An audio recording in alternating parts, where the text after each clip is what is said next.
No, I get it. You say that don't do a crime against nature, other than whatever scientific tinkering makes it kosher. But then incest, so long as it's consensual, you're a-okay. Yeah, I mean, I just fundamentally on some level. Okay, how far does it go? What if it's like your mother? Sorry, if there was an incestuous relationship that a man wanted to commit with his mother, and it was consensual, and let's even say he grew up far away from her. Let's say that. It seems much more realistic that would cause harm than the brother-sister case. Interesting. I'm not sure which one is more harmful, but they're both bad, I think. I've thought about this before. Like, is it because one time someone said they didn't care if it was a brother and sister, and then I was about to agree. Then I thought, what if it's like a sibling that's like way, way older? Someone could make the case that they groomed them, and so how would you know? Right. I don't know. Right. Let's say the older brother or older sister was 17 and bounced him on her knee, right? And then they grow up, consensually want to have a loving relationship. What do you say, Sam? Listen, whatever norms produce people being happy is the norms I want, and whatever norms produce people being unhappy, I don't want them. See, I think this is like all of these questions become empirical matters rather than matters of principle, I suspect that this is one of the areas where the law is vague, kind of on purpose, and just says incest, knock it off. We don't like it. 2 degrees of separation or better. Leave us alone. I mean, there's an argument on the pragmatic side that cousin marriage should be illegal. So, no, right? It's in fact not the case that cousin marriage is as bad as people think in terms of genetic outcomes. That's true. It's also, I believe, not strictly illegal in all places. It's not illegal everywhere in America, but here's not clear incest. But here's the rub. If you have it being endemic in a society, it has 2 big problems. One is you're more likely to have clans because the family is going to be more likely to be closely knit. Okay, but that's a weird objection. Let them love each other. No, it ruins societies when you have clans. And then the other problem with it is it causes more mutation. It does actually. If everyone's doing it, yes, the mutational thing will be real. There will be. On an aggregate level, it's exactly. So I would if there's a lone weirdo that wants to have kids with their cousin, I would be like, yeah, go for it. But if it starts becoming societal, I'll be like, no, guys, we need to knock this shit off. It's a weird kind of a catch-22. You're saying it's a societal problem, but on an individualistic level, it's fine. So I'm not going to make a law unless too many of you decide to do it, because then that's bad. So it's going to be a law. Just keep it as a law, right? Yeah. You're saying that there's a weird maybe make it a law with a conscientious exception that a person can apply for, something like that. Yeah, maybe, or maybe maybe you have to pay a fine, so that way. Right. With the gospel, you get a fine. Wow.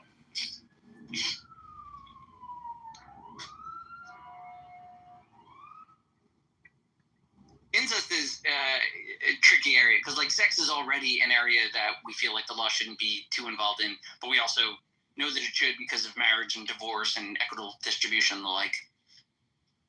Yeah. Right? There's a reason they made the marriage thing. But then incest is the weird place of well, how can I marry? What about her? Right? And there's a bit of a carve out of not these people. They don't go into it much, right? There's not much thought put into why this incest versus that incest being okay or not. It's just we're going to say incest and hope you get our meaning. Yeah.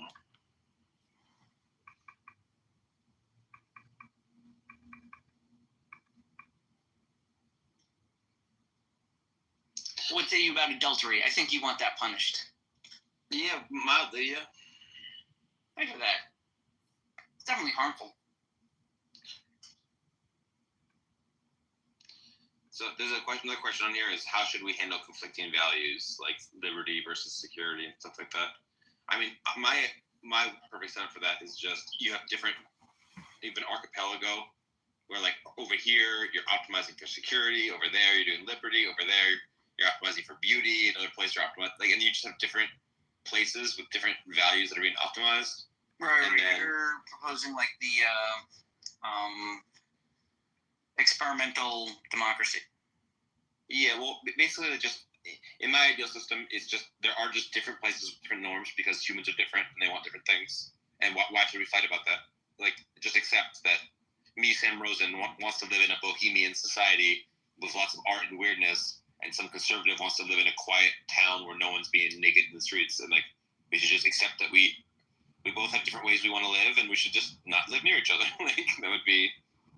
And then the trick would be to find like what are the major fault lines of human values, such that it makes the most like what would be like the most sensible way to carve this up.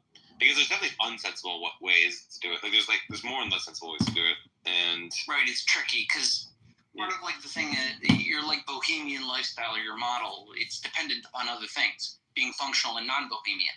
Right, yeah. that's part of the problem with like. Pardon this, liberals in general. They're like the old soft men of yore, which is to say they explore their liberties, their freedoms, their interests because of the hard-won security made by the conservatives, right? The fact that there's angry people saying, we love America and everything else sucks, that allows you to say America's actually pretty shitty and I like all these other things way better, right? So like the liberal is almost always blind to like what it takes to make the bohemian state utopia. Yeah. And like, yeah, absolutely. But like, there's some things where it's like some people care more about peace and quiet, and some people care more about art. And so like that's the difference, a real difference. And some people care more about freedom, and some people care more about equality. And like, sure, but which is so funny. If there was actual equal stand, like none of the people that would like it would very quickly people that were productive would leave it. Like, you know what I mean? Like, oh, you're just taking my money to give it to other people. Like, I'm gonna go live in freedom land. I mean, it's tricky. Even look at the kibbutzim, right? There's weird stuff that happened with the kibbutzim. Like,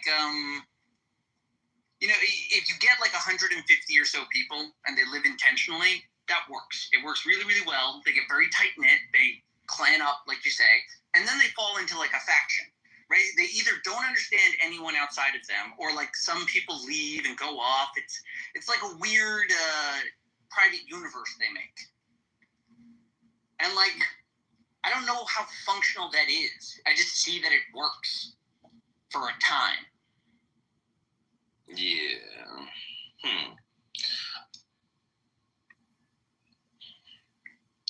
I just think that people don't actually want equality. They want, like, they don't want to foot the bill. Like, if you had to give half your paycheck to give to like only homeless people who were doing nothing in return for you, you would feel like you were being wronged. That people were like fucking you over, living like leeches on you, and that you'd want to like hurt them for like, what the fuck is wrong with you? Why are you like stealing from me? You're like a psycho. You're just literally making me be your slave. And so I think there's like something that deeply would not work about Equalistan. But technically all you really need is a sense bred into the people that the donating of the 50% to the homeless is in some way good. They would just have to like it. Like you could just tell them they're going to heaven, right? Yeah. And if they did, then they would be in love with it. Like, not only are they working and getting all of their needs met, but also they're getting all this benefit because they get to give to the poor. Yeah. Laws are, sort of a subset of propaganda. I kind of like when you were talking about them like optimizing different things, that people want to optimize different things. I like that notion. Like, and for me, it's interesting. I feel like part of the year I would live in one environment where maybe, like you said, beauty's optimized or art is optimized, and then for part of the year I'll live in a different place where something else is optimized, depending on like how I'm feeling.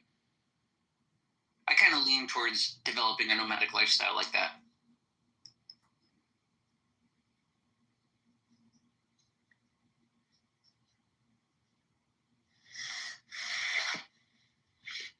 Oh, by the way, Sam, I really dig that room I was in where you were doing the rap battles with Hamza.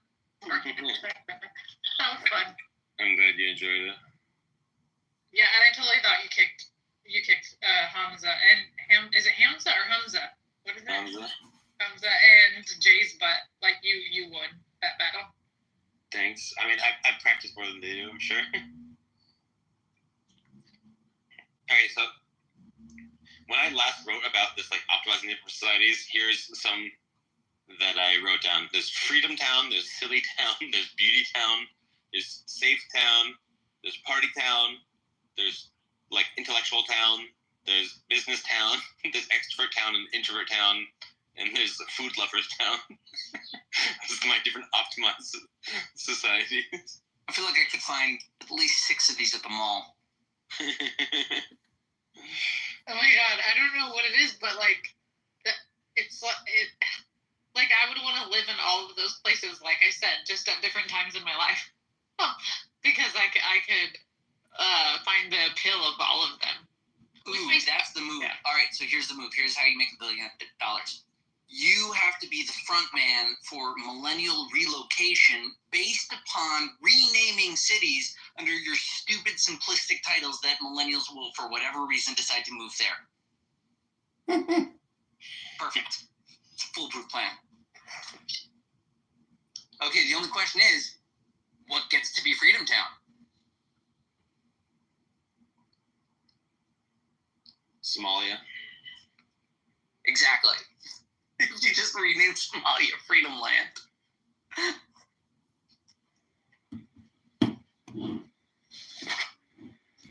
All right, in the comments of this post that I put, someone said we're gonna have Cat Town, where there are many outdoor cats, and they are selected for friendliness, public litter boxes, team veterinarians, architecture is full of cat accessible balconies.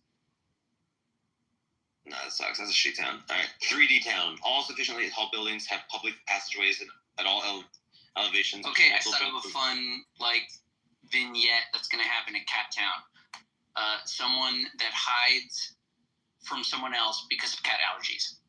And we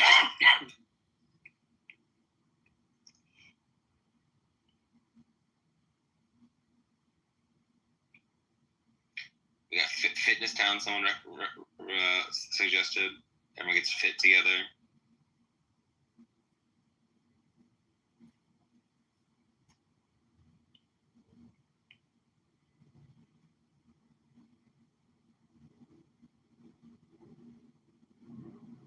I would do that. Yeah. But would you pay people to relocate? Like, because that's one thing that I think will be a barrier. People don't have the money to relocate. Yeah. Ideally, we help people. We take extensive personality tests on them, find out what town they'd be happiest in, and then and then give them some help getting there. Oh, I didn't even think about that. Like somebody else doing the personality test and then just suggest or saying this is where you'd be happiest. Because I think a lot of times too, people think there's certain things that'll make them happy, and it really won't. And so maybe having an outside test, that might be better. Yeah.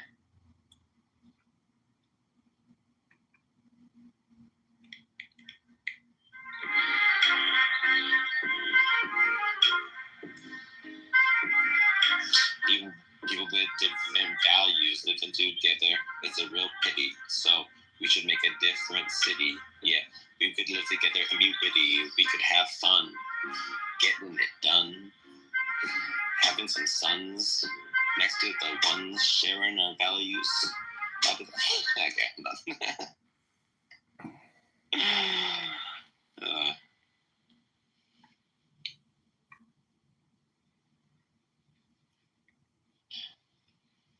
yeah, actually, is there another room? I feel like no one's online right now. Where's the peeps at? I might have gone to Andrew's room. Does Andrew have a room going right now? I can see it. I don't know if he is. I just remember them asking that shortly before everyone. There's a Flora room. Flora's house. There's a Heffen house. I don't know.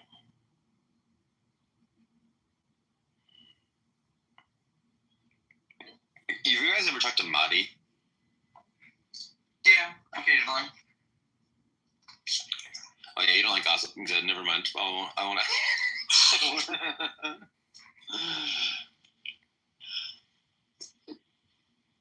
Some people just talk for so long. It's so frustrating. Right, in the abstract. Those darn people. These abstract people who I'm not specifically mentioning.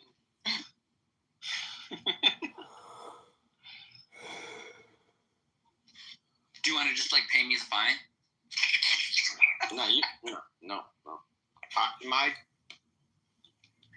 He deserves just punishment for his gibberating.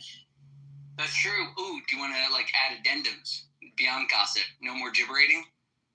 Yeah. Oh my God, gibberating is very steep penalties for gibberating. All right, let's develop this into an atheist argument. If the God really gave law to man, why is there no moral thought put into the clear harm of gibberating?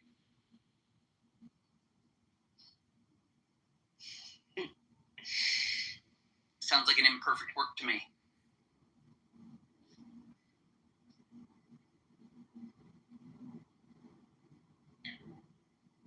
All right, okay. Well, let's stick on gibberating. I have 2 more questions I want to ask you. Okay, on gibberating, what would be the best law to prevent gibberating? Like, how could we because people are gonna always be like, I wasn't gibberating, and it's like, right.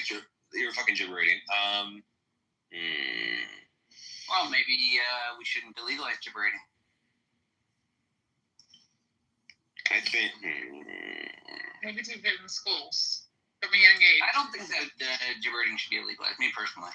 Like in a school, like teach kids what gibberating is and how to not do it, how to avoid it, so that they grow up to not gibber.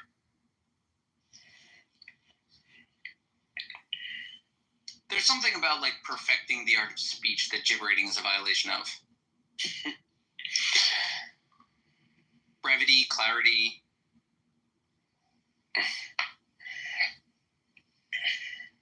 Yeah, I mean, it's so hard to have a working law against gibberating. Like, oh, you talked too long and didn't say enough points, and the points weren't coherent enough. Like, that is so fucking vague. That's more vague than, like, anything else we've discussed. Like, what's too long? What's not clear enough? What's, like... Right. But then, if you really want to think into it, if we're saying that gibberating doesn't exist, then the application of it must be a commentary on the person accusing someone of gibberating. They're frustrated. They think it's taking too long. They think it's a dumb point. They don't want to hear it. Yeah. I was going to say, like, gibberating should be, like, done by, like, a common man thing where you have, like, you get a jury of your peers where they, like, record a clip of you, and then they see it, and then they vote up or down whether or not, like, it's like a video clip of you gibberating. The court sends it to, like, randomly get an email. Is this gibberating, yes or no? And then that settles the matter, But then the problem is people are not going to evaluate these in content-neutral ways. They're going to say you're gibberating more if you're saying politically controversial things. And I want my gibberating laws to be, like, content-neutral. So, like, I can't trust the common man to evaluate these matters. Oh my God, it's Walden. Yeah, I'd say like the gibberating is like it's people using speech to think. Poorly. Well, what I'm saying is like speech is always an expression, and when done properly, it's expressing complete ideas. Right? That's why we love when someone's got a fact. He clearly got that from a memory. He's not like gibberating that. Oh my God. But you can also use it to like work on ideas, and like people do.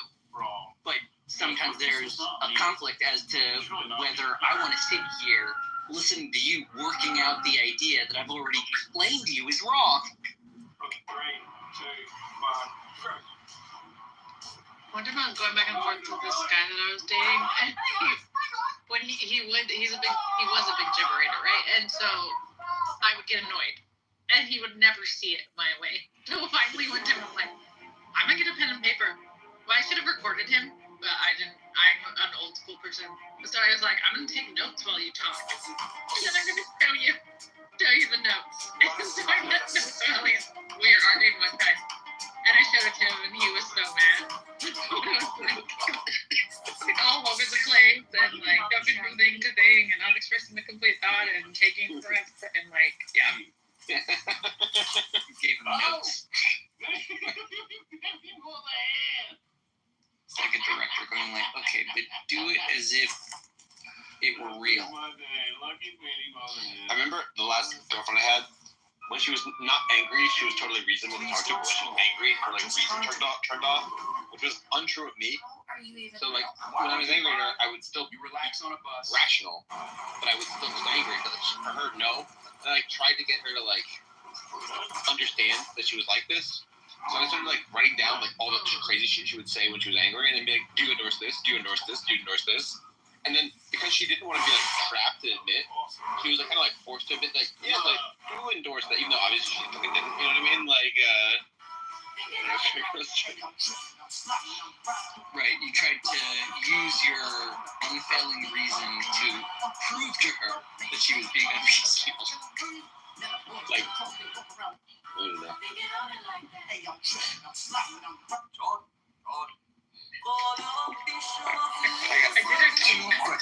Sorry. There you go. No, I was gonna say, I did one time have to record my brother, because when my brother lived with me, he would get really drunk, and he would like be really mean to me, or he would actually physically try to start a fight, and then he would never believe me when I told him the mean things he would say. So then I started recording him, and then one day I just like played him a bunch of recordings, and he was shocked, like he couldn't believe that, like that was him. Right? Yeah, getting their emotions. Are you a All right, I'm heading to bed. All right. Good night, guys. All right, good night.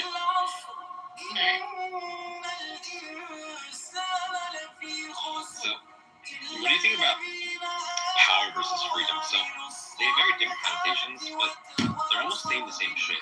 So, if I have lots of freedom, it means I have the power to do lots of stuff. And if I have lots of power, then I'm free to do lots of stuff. It seems like we have these two different notions, but they're very similar when you think about it. Yeah, that's true.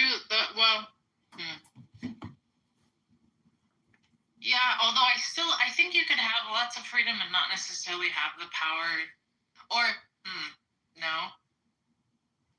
Maybe you do have the power to affect change, but you just think that you don't. Because a lot of times, like agendas that you have. Like, 1 second, Sugar Belly. Come on, Sugar Belly. Like, come on, Sugar Belly. You got your chance, bro. Chill. And what we can easily do is over time, Sugar Belly will reveal her hand, even though she hasn't currently. We can figure out why you have this. As I said, whenever there's a conspiracy theory challenge, it's one level deeper. You're now part of the conspiracy, Sugar Belly. Sorry. Bro, just chill, It's bro. classic. You got it. This You're conspiracy right. goes one level You're right. deeper. You're Sugar's right. part of it. You're right. As soon you're right. 1 minute even when away I'm from being speaking, called right? Jewish or something. It's not that. This isn't like a balanced, thought out support, right? okay, This isn't simple. You guys Jews for the are. last 1,000 years. Bro, come on, bro. Yeah, Just her chill. argument is it's boring. It's not. So y'all are gonna let me go. Yo, let that man talk, man. Thanks, man. Appreciate Are it. we This is crazy. walking concrete? Oh, I'm late. Please, I'm sorry. go. Let him talk. I can hear the frustration. Like, I know what I'm saying. Oh, Shut up, Nathan. Just chill, bro. This shit bothers you. Just let Nathan go over there and fucking give you a massage. Yeah, bro. Just You chill. can tell Just me relax. Control yourself. That's all. I'm just asking I'm you to control yourself. sorry, concrete. I'm sorry, Nathan. Yeah, so the whole point is, I'm almost, come on, Sugar Belly. Like, you don't have to do this. You know you don't have to do this. And then you get, like, really pissy when people interrupt you. You leave the room when people interrupt you. Just calm down. The point that I'm making is real simple. If you had a stronger, more substantive argument, I'd be interested in hearing it. But all you've done is belly ache about the mere discussion. Nobody's talking about pitchforks. Nobody's talking about any of the stuff that like would warrant some sort of outrage on the topic. It is fucking interesting that you have heads of state that are Jewish to an overrepresented amount. It is interesting that they are treating the Gazans, the Palestinians the way they are after the reason why they're in that situation is because of the way they were treated. It is interesting that we look at our media and its slant and Hollywood and how it has such a deleterious effect on society and how that seems to be like a continuing theme across hundreds and thousands of years. It is interesting that every time this happens, people try to dismiss it. It's all fucking interesting. And you're trying to claim it's not interesting. And that's like sad. Not interesting? Tell me, define not interesting. Go ahead. Okay, excuse me. So it's actually like, again, it's not interesting to me. Do you know why? Russia's top priest might be hiding a dark secret. Nigerian. His real name? So I come Vyacheslav to Ivankov, America, one of the most feared monsters of the London, I 90s. go to whatever, Officially and I have taken to out in hear 2009. Westerners talking But about guess how who the appeared Jews that are same year? controlling the whole world with Boom. remote control Patriarch and hero. pressing buttons on their lives. I go Russia's to Nigeria and I have to hear like fucking delusional, Igbo people Russia's who have top been priest might victims of be hiding a American dark secret. His real evangelicals name? talking about how they're Vyacheslav the real Ivankov, Jews. one of the I most have to feared hear monsters of Yoruba the people talking about how 90s. they're the real Jews. Officially I have taken to out hear in Ghanaian 2009. people talking about how they're the real But guess Jews. who appeared that Are same these year? people the only people in the world? Are they the first ethnic group to exist in this world? Are there no other groups of people in this fucking world? Everywhere I turn, it is Jewish conspiracies from pillar to post. I'm tired. Like, I'm actually tired. Okay, and then I open TikTok.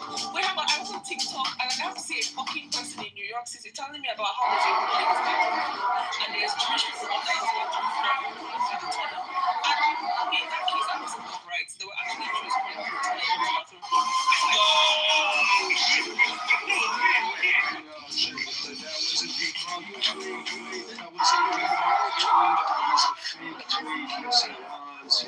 Yes, it was. You're talking about the Right, you let her finish and go, bro. Listen, that's how I know people who are not on TikTok, okay? You didn't follow the whole saga on TikTok. If you go to like TikTok, the person who was doing the first 10 episodes of this TikTok saga, they were like, no, you're a Jewish conspiracy theorist. How can you say that there's Jewish people under your bathroom floor? Blah, blah, blah. Eventually, it turned out to be true. But like, the white boys, the college kids. That was not even possible. Listen, You talking about the college kids? I don't even know what the fuck it was. The point, listen, But one of them was a blonde. The point I'm trying These to fucking make is that- assholes. Listen, the point I'm trying to make is that please, in this world of thousands and thousands and thousands of ethnic groups, cultures, languages, religions, tribes, whatever, the entire world cannot be united in having conspiracy theories about just one group of people. Like, for God's sake, it is exhausting. Wait, what was that last statement? What can't happen in the world? Wait, there's no Wait, what? The entire world cannot be united in having conspiracy theories about just one group of people. Well, the entire world isn't united, so that's like, not even a real point. So again, back to hyperbole. But who wanted? Somebody wanted. Yeah, go ahead. Let me chime in. Let her last go right quick. She may want to say Nathan, why don't you go over there and rub concrete, Shaw? Calm down, Florida. You like sorry. Madisburg and Say something. Yeah, just two things. Like, I know you mentioned about Jewish people in the media, but that's the same thing as earlier. Like, the reason there are so many Jewish people in media and the entertainment industry is because those were the kinds of jobs that they could get in terms of managing and Because the Christians and, like, allowed them to go there. yeah, exactly, because they were like, oh, that's immoral, so if you didn't manage the money, keep our hands clean, blah, blah, blah, blah, blah. So at least this stuff does have historical kind of do pinpoint. you have any like links for that? Because I haven't. This media Jews were the only people who could be in media is like new to me. Do you have any? Specifically Hollywood. Yeah, really, that's new to you? Yes. That's Yeah. the thing, though. Yes. Specifically Hollywood, yes, it was considered immoral. But I Well, Hollywood isn't the media, right? Well, it is. It is. I always get affected. So media, what we look at media is television, radio, newspapers, media, everything. That's what we consider media. Hollywood would be like one aspect of entertainment, right? It's not media. So All video, basically. All video. yeah, so video is one segment. The inception of video was Paper And then because paper is easier to produce Look at this. We and can't even disseminate. keep this conspiracy. Paper would have been much more influential and widespread because And look up it was who the easier to media produce. and People they didn't didn't have go into it. They television. no, it would People have been didn't go to radio movie because theaters. everyone could read. So you're gonna have to figure out how you're talking about Jews only being allowed in the media when all you're talking about was Hollywood. And you still need to give support for that. Though. But go I ahead. think we need to. Sorry, you mentioned about Palestine, but we need to remember there's nothing that actually promises Palestine like to Jewish people as per their like it's not So like if you it's read the not a thing. article, Wait, I don't understand your statement. it's Can like you repeat? I don't understand what you're trying to like he Basically believes what that I'm saying aliens is are stealing souls and all Green other things. Zionism. You know, I care about all Muslims, indigenous and Christians, native people I except really And for white can't art is the most understand you. unreliable I really thing can't understand you. ever, especially for deep white art, So especially in like regards to plateau, Palestine, granite, and all we that need to remember that the surface. first It's Zionists ridiculously unreliable. were It's not Christians. interviewed, The tested, or majority of anything. Everyone's Zionists just running today with are it. It's Christians. horrible misinformation involving the You pyramids. can't connect it's being gross. Jewish with being Zionist because it's not Okay.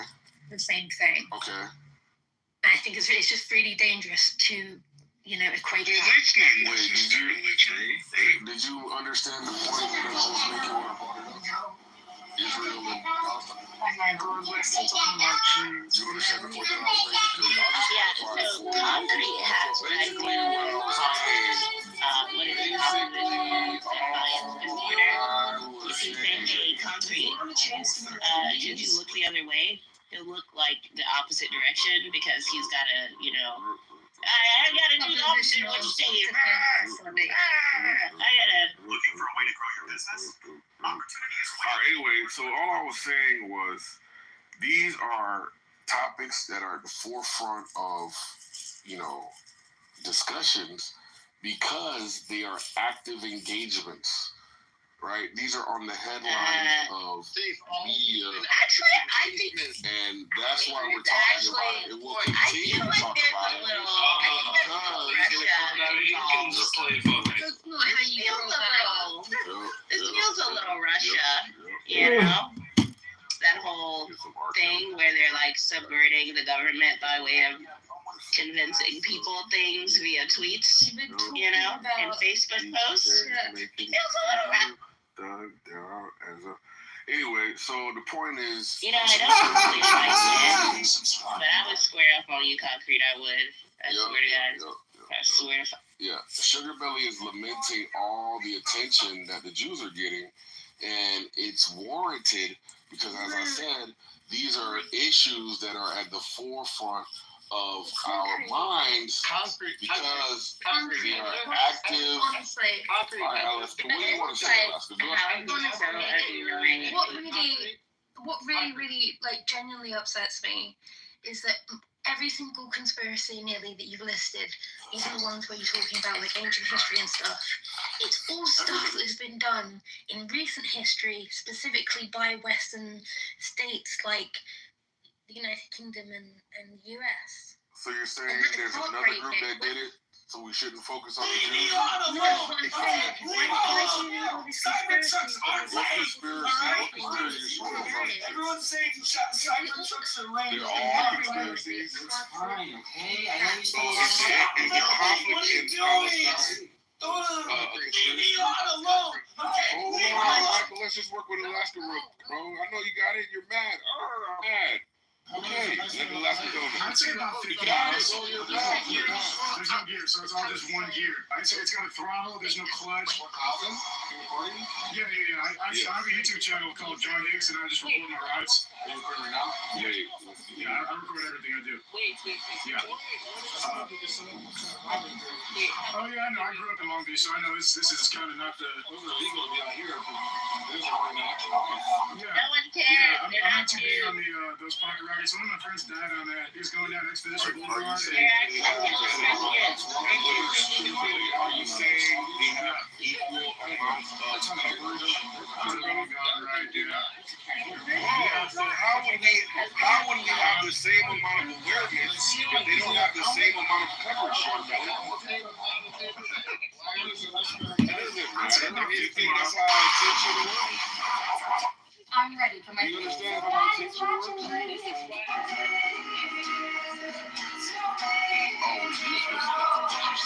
Now we know you have a motivation, right? Still too lazy to learn AI. Once throughout this conversation about insulted you. Now you have evolved into insult. And we know that you have nothing else as ammunition. So go ahead and continue. I just wanted to point that out. Go ahead, Sugar Belly. Please continue your point on support of the Jews while you sit here and insult for no reason because you have run out of intellectual ammunition. Go ahead. Now's the time to take your shot. Score.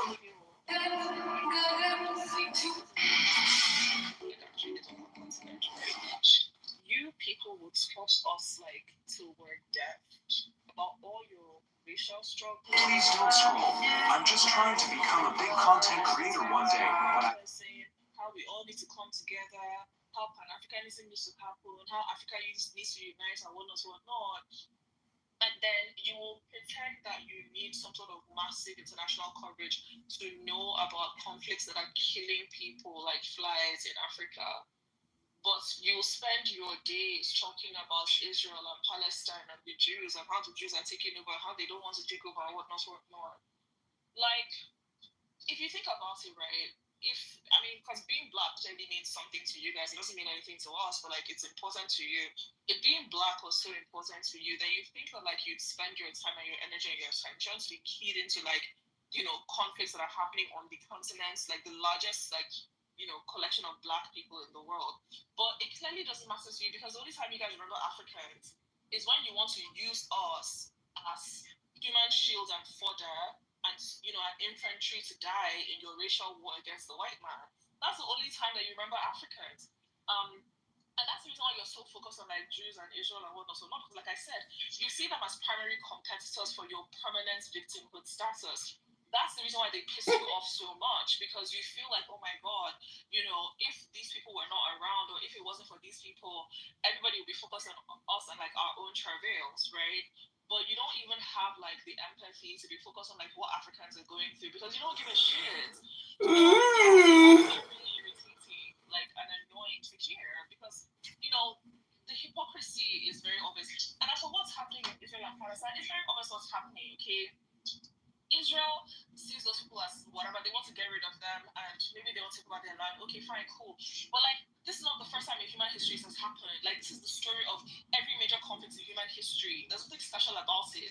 It is not going to be the first time that one group of people, regardless of what they've been through in the past, they quickly realize that these people, we've just got to get rid of them and like we're going to take over and it's supposed to benefit us. Like we've seen it a million times. Why are you tearing your loincloth about it? But you clearly don't give a shit what's happening in Africa. You said there's nothing special about Sugar Belly, but obviously there's something very obvious that is special about it. It's that no surprise it gets a lot of coverage in Western media because the entire situation is propagated and funded and all the weapons are coming from the West. So that makes the situation as it is.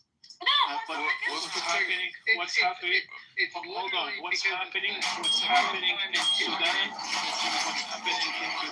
is something internal, has nothing to do with Western powers, and so is the same thing happening in Congo and so on. Okay. It's because all the Western powers are funding Israel and backing Israel to do the shit that they're doing. Obviously, that's gonna cause a lot of tension and ruckus in the West, and the media's gonna talk about it. Thank you. So Sugar Belly said, basically, if I got your position correct, worthless blacks are focused on the Jews because they're jealous that they aren't the focus of everyone's attention.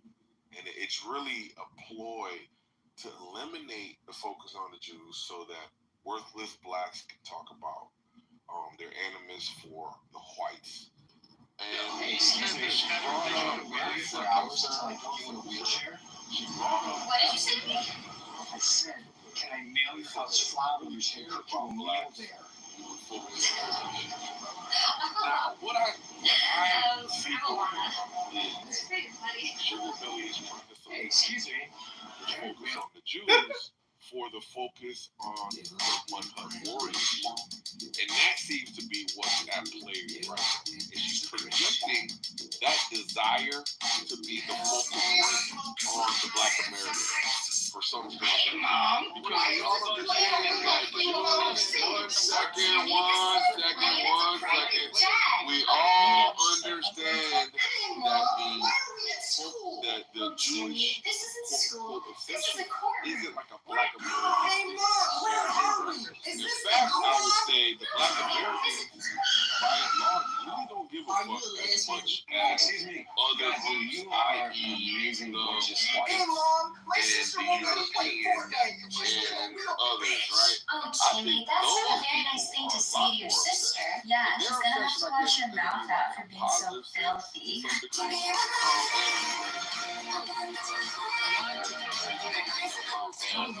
I think there is a division among like the whites in like how they feel positive or negative towards Israel and the Jews, right? Because as we mentioned, the whites are Zionists. But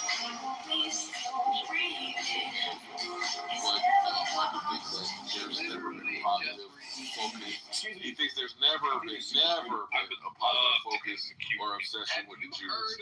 Now, the weird part about it is, I think we've gotten the underlying motivation for Sugar Belly to defend the Jews is because she doesn't want the airtime to go to them. She wants it to go to her and her pet plights, right? What she thinks is, deeming of attention. Now, there's nothing wrong with it, right? That you should want attention for your plights. Is how you go about it, obviously, is the issue. And I take it that what we're witnessing in the Middle East, what we're witnessing in South America, what we're witnessing in America, is still going to happen simultaneously with her plights. And she's just going to have to figure out a way to get more attention, than it is currently.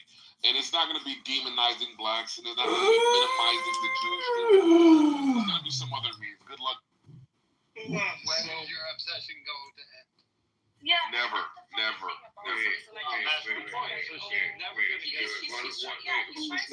a her problem. Yeah, that's a her problem. No, like I'm sorry, but like what is so weird? It's like it's just like, oh, white people are also obsessed with these group of people. I don't care. Like it's none of my business. Like I don't think about what white people are obsessed with, and I also don't think about what black people in the West are obsessed with, if not for the fact that Africans are the target of commentary from these black people from the West about how, we need Pan-Africanism, we need to unite, we need this, we need that.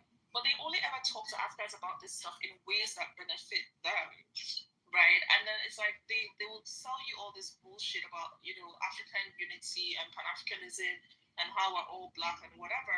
But you can clearly see that they're not even interested in anything happening to the so-called black people in Africa. They're more obsessed with like Israel and Jews and like all of this stuff, and their interest in Africans is only about how Africans can serve them.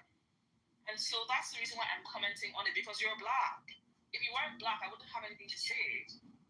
So I think she's getting to a bigger point here. That the reason is that people are focused on Jews is because of attention, and that this is actually like how the Jews get you concrete at the end of the day is by attention. If they are able to spectacularize an issue in media, news, Hollywood, or any other outlet that they choose, music, etc., then they can ultimately mold public opinion on it. Edward Bernays was spoken about earlier today, and he also wrote a book called Crystallizing Public Opinion. Fantastic novel. Not so much a novel, but anyways, what Sugar Belly is saying is like attention need not be the thing that like garner justification for being worried or interested or speaking about something, but instead it should be like the level of interest, the actual sincerity, right? Like if you are so pro blackity black, then why are you not being pro blackity black in the blackest of places? Am I getting you right, Sugar Belly? Yes, that's correct.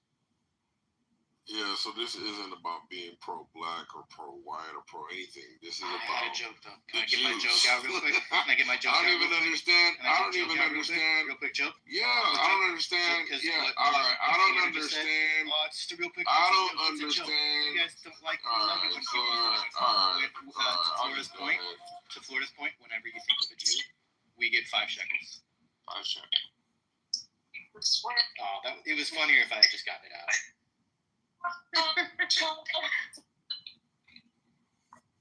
But do you hear what I'm saying? I mean, that's Conversation now? Yeah, no, I mean, I made the joke. So the version whole of what point, you just said. yeah. So, all right.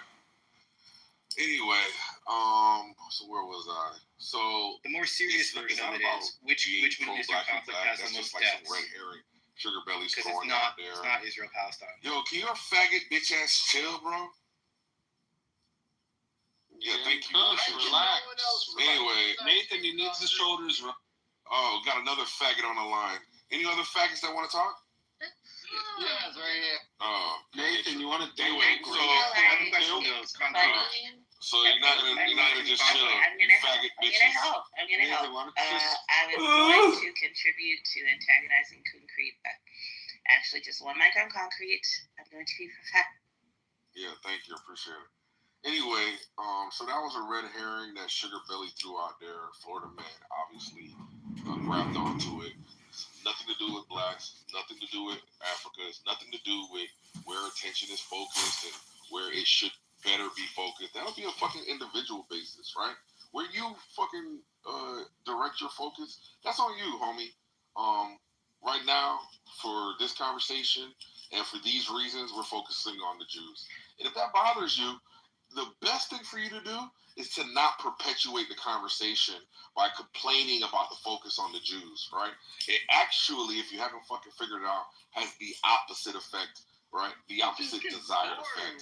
So, yeah. So, the faggots crying is only going to add more fuel to the fire, right? So, if you haven't fucking figured that out, while I'm telling you don't to try to figure it out, it's a you issue, right? You're lacking the like emotional or intellectual wherewithal to serve your own best interests. So now I have to do the thinking for you. Now I have to fucking help your dumb ass out. If you don't want to fucking talk about the Jews, don't talk about the Jews. See how that works? Okay. If you want the idea to die down about the Jews being the focal point, stop talking about the Jews. But as long as you run this fucking weak ass bullshit ass smokescreen, we will continue to wonder why would anybody waste their time running this stupid, simple, boneheaded smokescreen. Oh, they must have some other fucking agenda or issues at play. Now we figured out Sugar Belly, right? Because what we figured out, I'm almost done. What we figured out is when you give somebody a long enough time to speak about their, complaints, they'll tell you what their real focus, their real agenda is. And for Sugar Belly, her real agenda is to get the focal point on Africa. Because guess what? That's where she's at. That's what matters to her the most. And she wants all of our attention to be focused on that and maybe galvanize some support so that something could happen. Maybe it'll happen one day for you, Sugar Belly. Maybe we'll give a fuck at one point or another. Right now, we don't. So, good luck to you. Sure. Right now, you do. I would like to remind you that 3 times in this conversation, I said I want to talk about something else. I even mentioned the other things I want to talk about. I know it still got redirected by you back to the Jews because that is your pet obsession, right? And like it's exhausting. I literally said like there's a whole list of things I want to talk about. And like there's like a bunch of fascinating stuff with the King of Thailand that I want to talk about. But no, God forbid we ever talk about anything that is not Jews and Judaism and how they're taking over and how they're pressing remote control on your life. Like, for God's sake, like, can we talk about something else? Yeah, so Sugar Belly ran out of ammunition. This is about the Jews being expelled from multiple countries over thousands of years. This is about how they're treating the Palestinians. This is about how they're treating the Palestinians. This is about how they're treating. 1 second, Sugar Belly, I didn't interrupt you, bro. This is about how they're treating the Palestinians after they were mistreated. This is about how they are overrepresented in politics, i.e. the Mexican president is Jewish. This is about how there's hints at Lyndon Baines Johnson and JFK being conducted by Mossad. Look, if you don't want the Jews to be like in the forefront of our thoughts, you're going to have to do something about all these worldwide events that are simultaneously occurring. We're not, listen, if you had an argument that we were like fabricating this interest out of whole cloth and that there was really not much there, then you'd have a point. You'd actually make that point, right? But you don't have anything to combat. You don't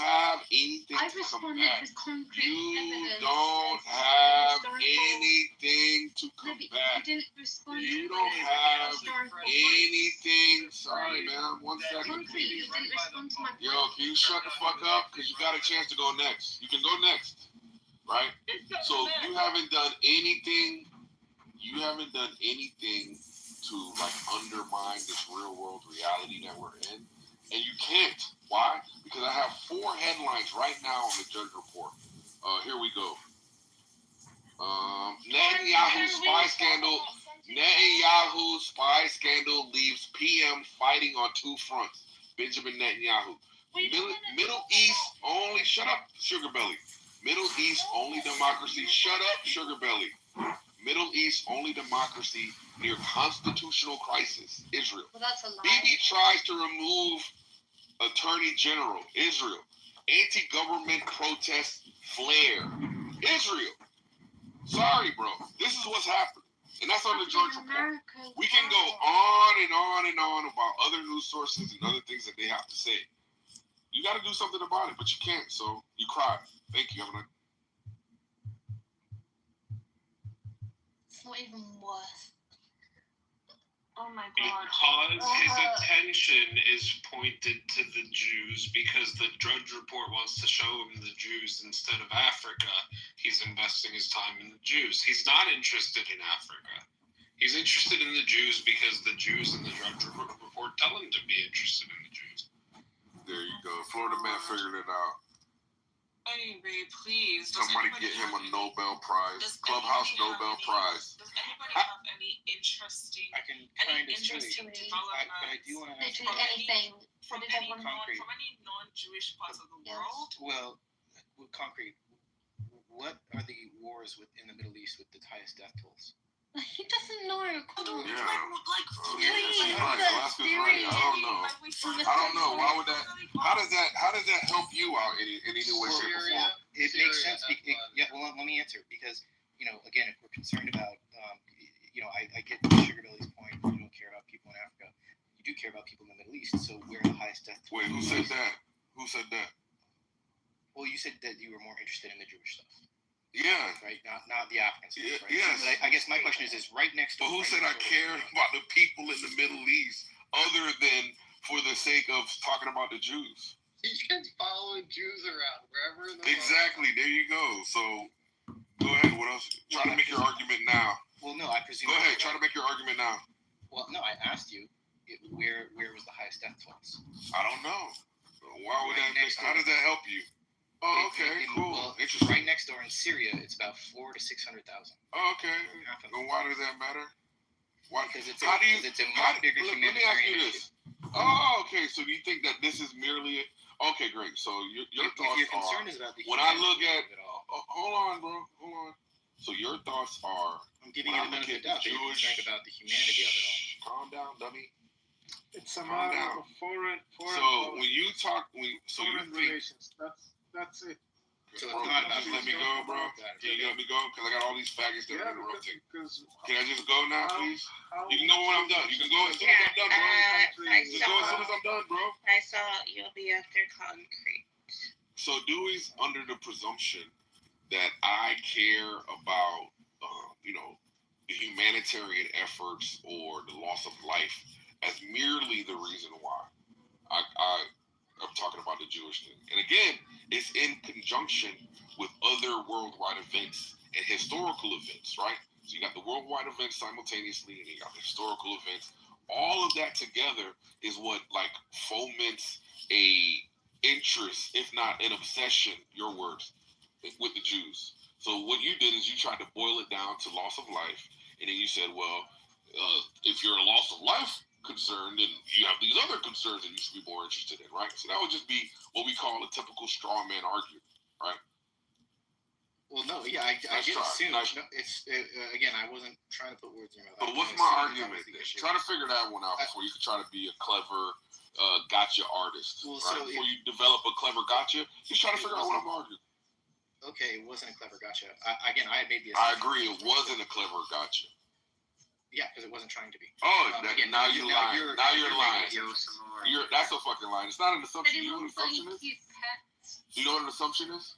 Any pets? Do, Hello? do you Exactly. sense like a hostility from some people sometimes in these Jewish arguments? Unnecessarily. We have a Yeah, so was I the one interrupting your faggot asses?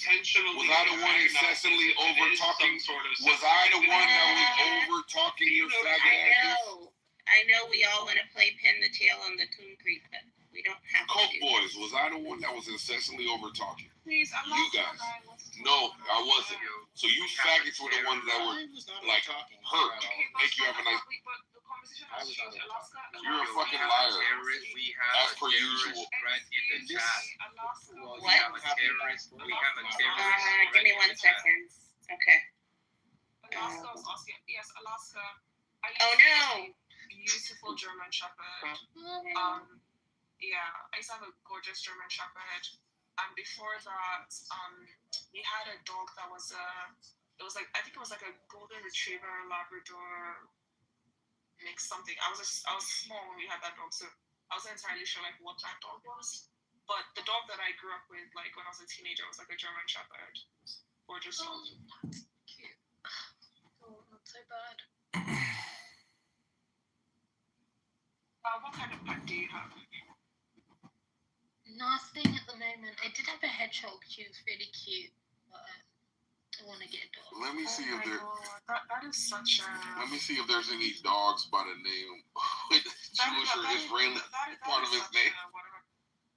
Prolixity, that someone that just wants to be as simple and shoot from the hip like Matt, it's almost hard for him to comprehend something that's expressed in such an unnecessarily locucious way. Did you think he had trouble understanding your argument? I think he understood. He was Just attacking only due to a sheer unnecessary. That's what I said. You're not offended by the N-word. Okay, I'm gonna have to report. Okay, the need to repair my God. Please start using it appropriately. Okay. N-word alert, N-word alert, N-word alert, N-word alert, N-word alert, N-word alert, N-word alert, N-word alert, N-word alert, N-word alert, N-word alert, N-word alert, N-word alert, N-word alert, N-word alert, N-word alert, N-word alert, N-word alert, N-word alert.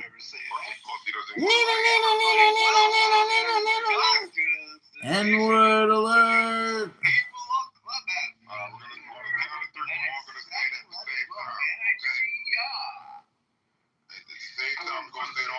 all right? 1, 2. You killed Bubblegum! You killed Bubblegum! You killed Bubblegum! You killed Bubblegum! You killed Bubblegum! Alright, check this out. Pac-Man killed Bubblegum! He's a murderer! He killed Bubblegum! Shut your nigga loving ass up. Corn Pop was a bad dude. He was a bad dude. And he Now check this out here. Now this is the new Confederacy of Clubhouse. We're gonna have to make sure we create this right. Now listen here, man. New Confederacy. This is the new Confederacy of Clubhouse. General Pepe! A confederacy of dunces. Confederacy of dunces, yeah, that's a good. Are you, sir, a nigga lover, or are you a man? I would never. Shut the fuck up, you. Won't hear nothing from your nigga loving ass. We still need your contribution. That's the only reason why your nigga loving ass is still in the club. What does that mean? Dr. Pepe. Now I think Safed or Sriracha or whatever they call you, I think you should be like the Abraham Lincoln of this here Confederate of Clubhouse. Damn. Yeah, Okay. the doctor we is in a venerable position to be in? Like, is it good? yeah, you'll be in charge of the darkies. Okay. Damn. It's called nigger relations. You might generate a community guideline strike for hate speech. Please keep it to a minimum, Dr. Peckerman. I'm just saying, this right here is nigger relations. No. So you'll be in charge of that dear department. Unless the people, they might not be. They might not mind. What do N-words think Dr. Ben Carson is? Well, sir, if you're gonna be in this here establishment, you're gonna have to use the word nigger. All right. Nigger is the term that we're gonna use to refer to darkies. I gotta get going. You're gonna trigger a community guideline strike. Everyone will adjust appropriately. What's going on around here? I didn't know that you people scared all these darkies. You're gonna trigger a community guideline strike. We're gonna keep on going. I promise. We are niggers, and we're gonna. Well, I think I just messed up here. Damn, is that your smoke detector beeping? Hey, have you heard about the Tanner 2028 presidential run? It's the cult of President Tanner. Have you seen these rooms here on Clown House with all these weird people? Oh, you're gonna love it. It's some fucking N-word running for president. Fake on Clown House. Yeah, I see. That's interesting. I haven't heard that. That's the first time I've heard. Well, it's actually the first person I heard that from was this Orthodox Jewish guy in my philosophy program. But I was like, oh, that's really good. That's fantastic. So it was just the first Sounds like legalistic Jewishness. Yeah, it seems odd that Jesus affirms sort of the authority of the Sanhedrin, and so the ruling is bound in a particular way. Right, because it removes most of the things that people want to say. Which is, what they want to say is, oh, well, no, these Sanhedrin that were there in Jesus' day, for one reason or another, they had broken succession with that Deuteronomy 17 court. But the problem is that Jesus' own words won't let them make that argument.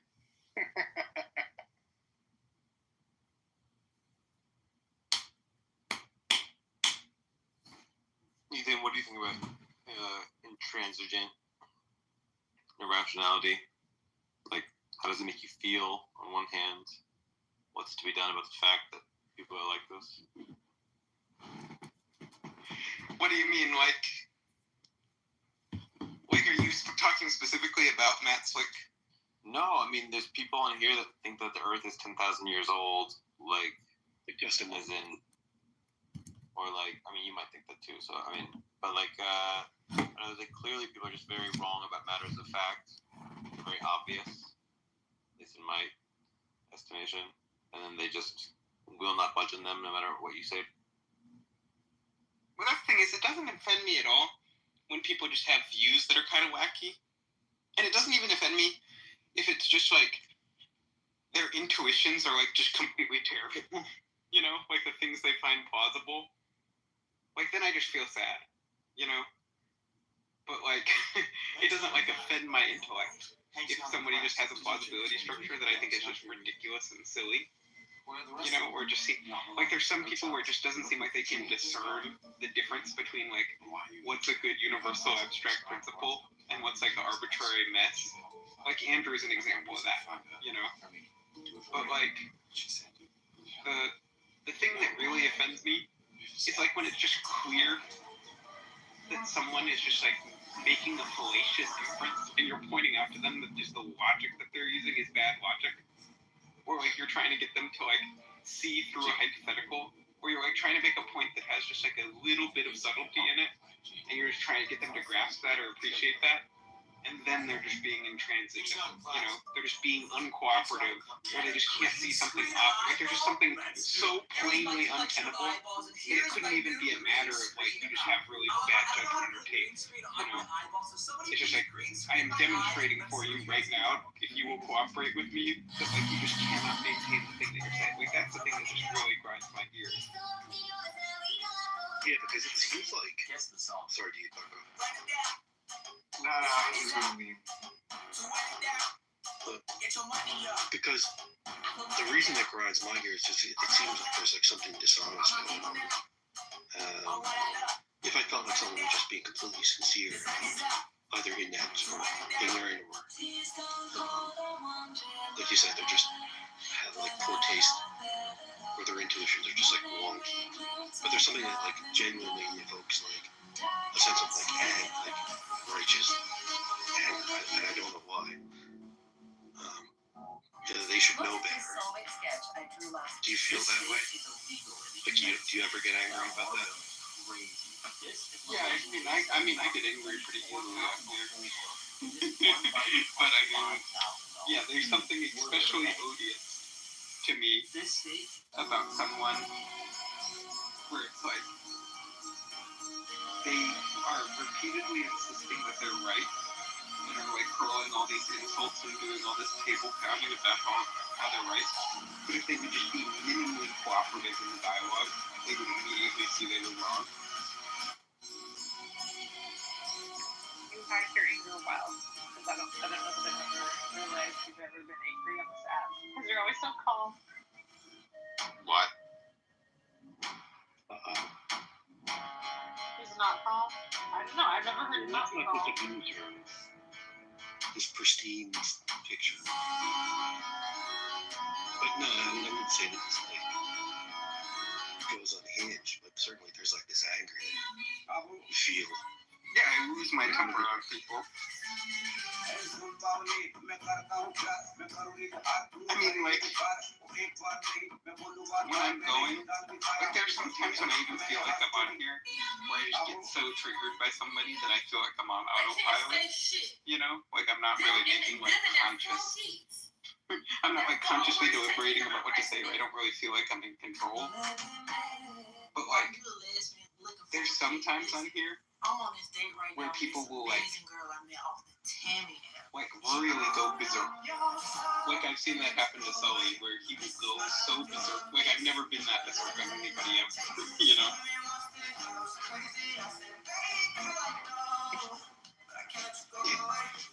Yeah, Sully goes berserk on. Andrew seems to bring it out in discussions, and I think it's because Sully thinks that like Andrew's just like being dishonest. He's like offended at this thing.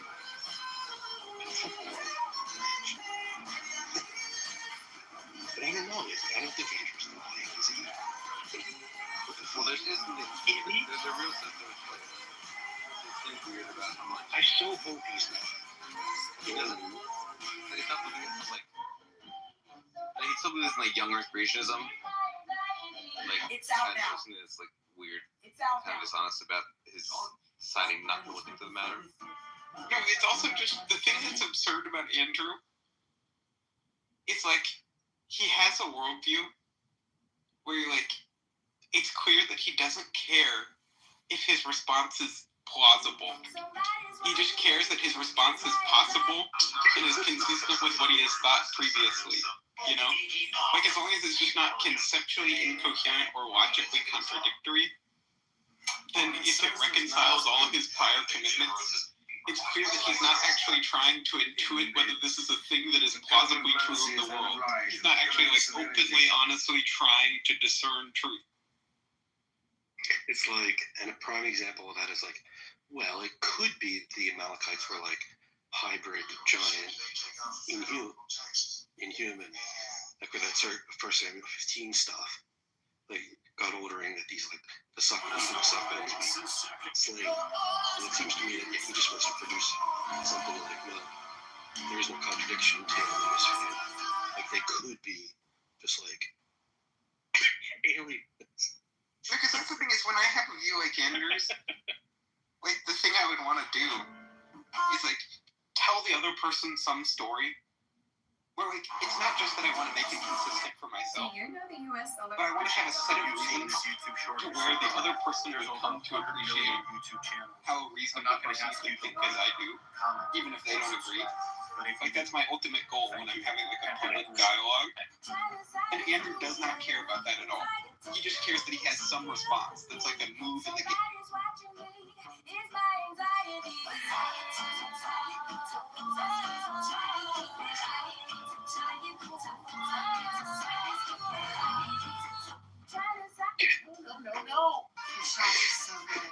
Yeah, absolutely. I've noticed that as well. Like I just don't see anything about his responses that are an attempt to like move someone in one direction or another. It's sort of purely defensive. Like, look, you haven't presented some defeater from my view, and that's sufficient. But what seems to me would be sufficient is that he provides something reasonable. Because the way he tries to persuade people is by appeals to incredulity that he could in no way deploy consistently, given all the things he would say where you would be similarly incredulous, you know? Where like, just like the main way he argues in these situations when he's talking about the God haters are literally these sort of selective appeals to incredulity, even though he doesn't feel any need to make his positions credulous. Right. I think that stems from like some view that he holds like close to his breast. The idea is like, I think that he's under the view of like this Romans 1, like 18 through 23 thing. Like people just know, right? So like what's coming out of their mouth is like some excuse or some rationalization when they eliminate God's existence from some thesis. I think that's very much at play. I'd love to talk to him about that. I mean, the thing that's crazy to me is also how indifferent he is to whether Catholicism is true, given how terrible, like, the worst arguments that Andrew has are his arguments against Catholicism. I'm trying to think if he even lashes out at the Catholics, if I can remember. He doesn't like do the whole, he's not like you papist. Or I don't get it. What are his main criticisms of Catholicism?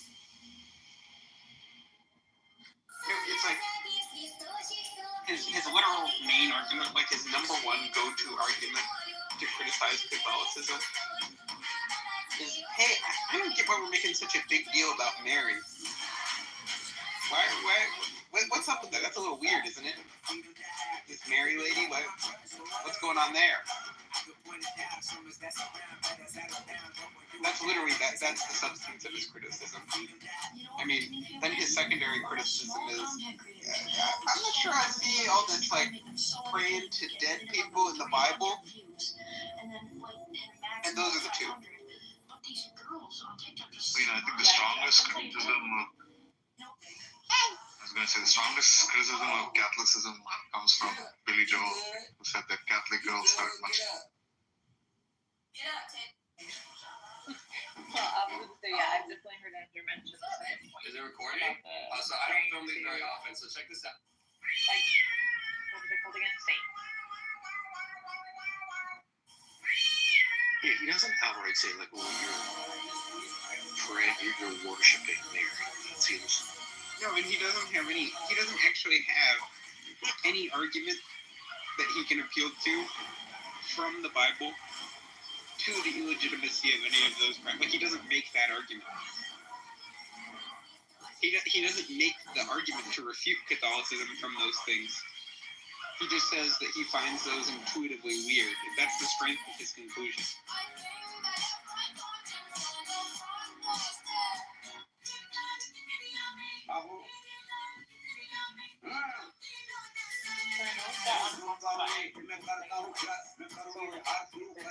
I was just curious because I hear a lot of people use the word dishonest.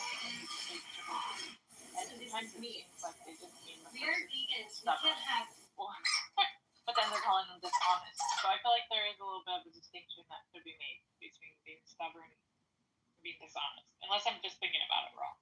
Well, I think there's something there, but I think part of it is like, a lot of times when people are calling someone dishonest here, they mean more they're intellectually dishonest. And like, to say that someone is intellectually dishonest is to say that they care about something other than the truth in a way that's like the way they're approaching a dialogue or the way they're approaching reasoning, in a way that basically like distorts or leads them away from truth or conflicts with the pursuit of truth, you know?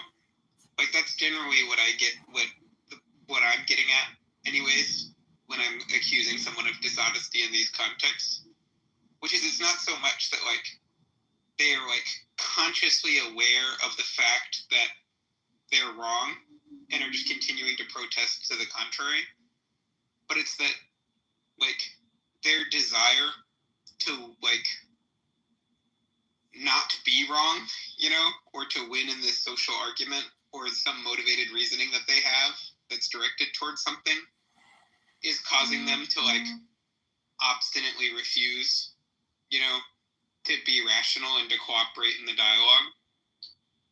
And like there's something about that too, where it's like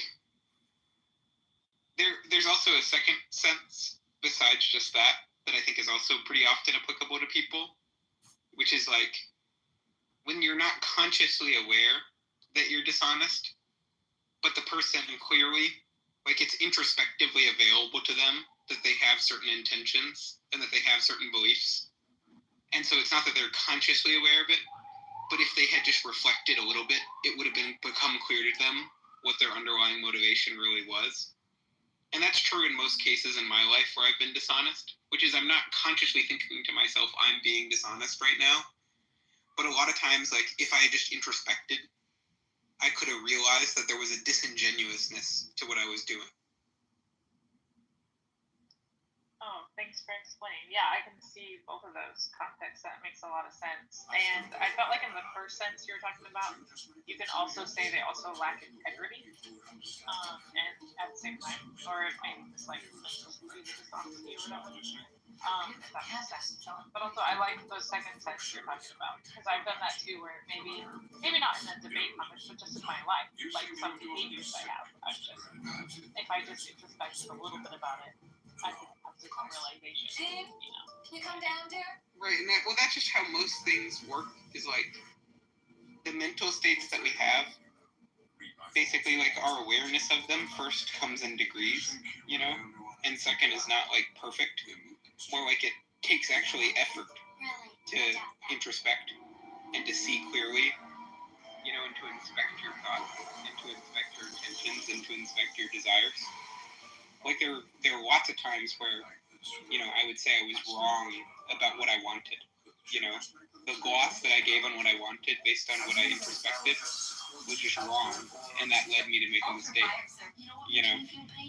And I think that's similar across all of these different things, where it's like there's some people who exist in this weird condition where it's like they can tell, bubbling beneath the surface, there's stuff there to look at that's uncomfortable for them to look at, that I think they have a responsibility to introspect, and that there's something dishonest or disingenuous about their refusal to dig in and look at their true motivation, even though they can sense that it's there.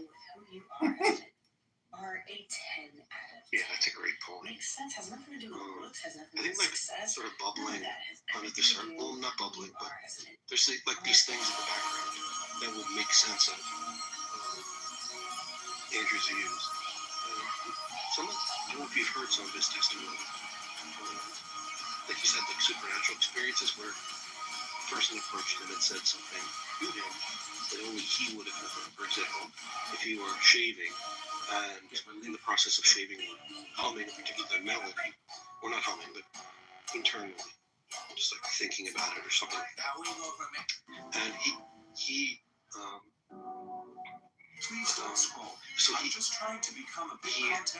because someone approached him and said something to him, which only he would have known. So this affirms to him that there's something supernatural going on. So it seems to me that given that fact, this is going to color a lot of what he believes about the world around him, but the plausibility of the miracle claims, the plausibility of these biblical stories. And he just doesn't come and say it. Right? So he can be perfectly rational and just hold these things in the background that are unstated. These experiences. To not in terms of Andrew necessarily, about Andrew. I mean, cognitive dissonance can manifest in different ways, right? I mean, the reason why, you feel uncomfortable, right? So it's going to put you into a threatened, depending on where you are in your life, how emotionally regulated you are, how capable you are of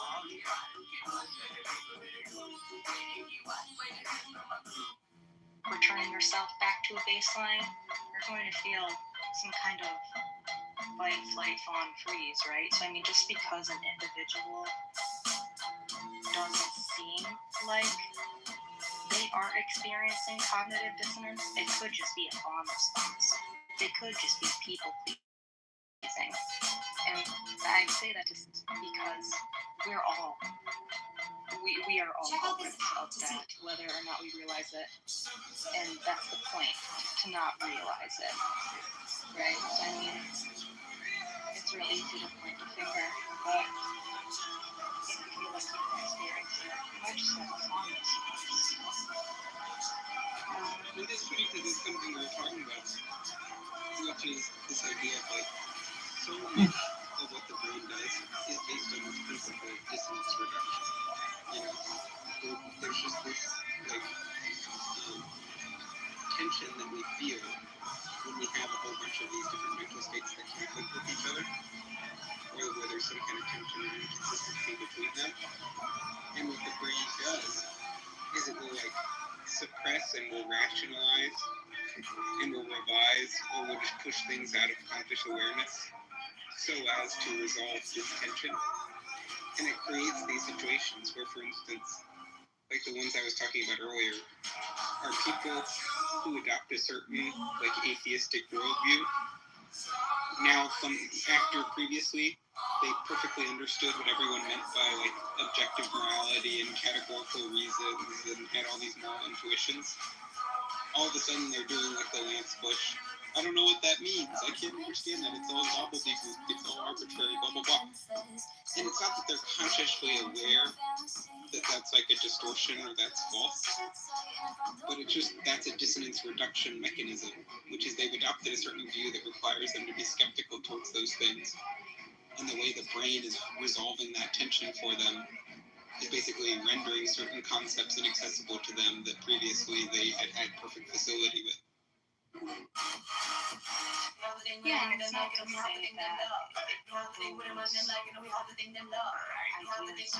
resurface at a later point in their life once maybe they're more regulated to do so either. No, I mean, it happened for me that, like, basically, like, I went through that stage, and then when you come back to theism, all of a sudden we're immediately back in the game of understanding these concepts, you know? So can you reiterate what you said? What's the greatest option? So now that I understand, what's the greatest in the context of if you return to What I'm saying is that there are these people who deconvert from theism to atheism, and then they go down this path of moral anti-realism, where they will even, a lot of them will reach this point where they will just say they don't understand the meaning of these moral concepts.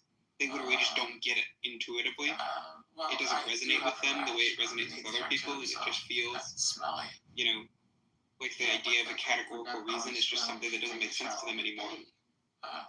But it's, what I'm claiming is, it's not that they've actually lost those concepts, but just to deal with the cognitive dissonance that those concepts don't fit with their understanding of their worldview right now. Their brain has just pushed them out of access for them, rendered them inaccessible to them. Okay, But then the second they adopt, a new worldview that makes those concepts fit again, then they access them again. In 2015, Paul Bailey caught this world record spot the IGFA didn't count. While filming an episode of Stoked on Fishing, I also think that what could be at play is like, what would be consistent with that thesis is like, there's just like some deeper analysis that was done that led one to be, I mean, what they thought moral realism was upon like some deeper conceptual analysis. They find that there was, well, what they were appealing to was either incoherent or lacking in some way. Do you know what I mean? Like, oh, geez. Well, I get what you're getting at, but the thing is, I don't think it explains what I'm talking about here, which is basically, first, there seems to be a correlation between no longer finding that concept intelligible and adopting all the rest of these commitments in your worldview that basically make it to where it doesn't fit, you know, it doesn't really cohere with the rest of your worldview. That's when all of a sudden people have these like Lance Bush, Sasha ask yourself revelations that these concepts are unintelligible to them. But then the moment that you deconvert from that and you have a worldview against the background of which those concepts make sense again, then all of a sudden they make sense to you again and you can deploy them with felicity. And so what I'm saying is that the model that seems to make the most sense to me there is not that there's like some further deliberation by which they're identifying an incoherence in the concepts that they hadn't previously appreciated, but instead that really their supposed inability to understand the concept is really explained by sort of dissonance reduction. And it's the most fantastic. I'm just trying to become a big content creator one day, but I have no supporters. So if you have the chance, please subscribe. I believe I follow where you're going with that. I don't necessarily think that's I guess depending on what the situation is, I don't necessarily think that it's wrong. Like I can have sympathy for that. Great. yeah, absolutely. So it's like I can think about the time when like I was attending the daily mass, and I was really committed to living a life in accordance with sort of like the church. You are a monk? Excuse me, monk? No, I was just a lay person, but like I can think back upon my concept of this, of like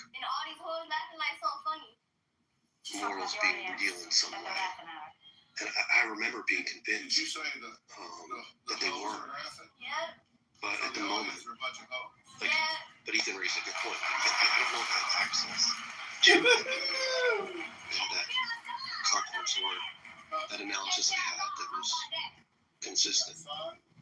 I just can't put myself back into that position. So I say something like, well, maybe what I meant by more realism was like, hey, there seems to be an intuition so strong as to override, like, pretty much, or it occupies some wrong priority above other things. Like, harming a child seems to be such a thing. Like, I just can't conceive of that. Maybe when I was a moral realist, maybe that's what I was appealing to. It's like this feeling I had, like, yeah, it's obviously not a good thing for kids. And maybe that was as far as my analysis went. I don't know. So it's a good point, that it is truly lost in a way on me.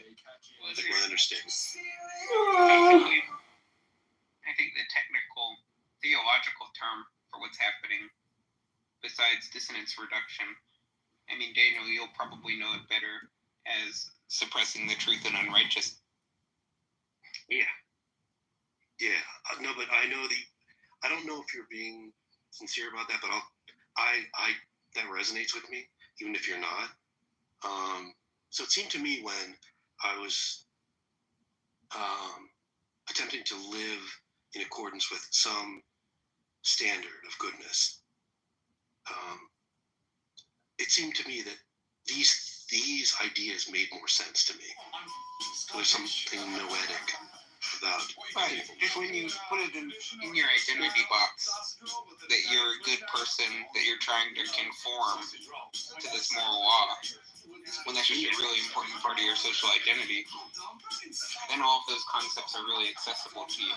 Yes. And then when you just became like a fornicating nihilist who was living in defiance of all those laws that you previously took to govern your conduct, well, all of a sudden those concepts needed to go away. Yeah. I'm sorry that this offends anyone in this room, but I'm sure you guys have been noticing it too, depending on where you stand. But there's definitely strong cognitive dissonance going on with some of these people who voted for Trump. Please don't scroll. I'm just trying to become a good content creator one day, but I have no supporters. So if you have the chance, you're so right. True. Literally everything. Well, let me just actually, Literally everything.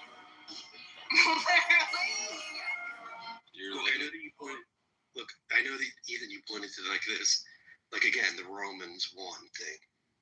And I don't know the degree to which you're being serious. I feel that I'm inclined to think perhaps you aren't very serious about that. But I will tell you. I believe that 100%. Yeah, I've had that. I realize that the more in accord with, like I said, this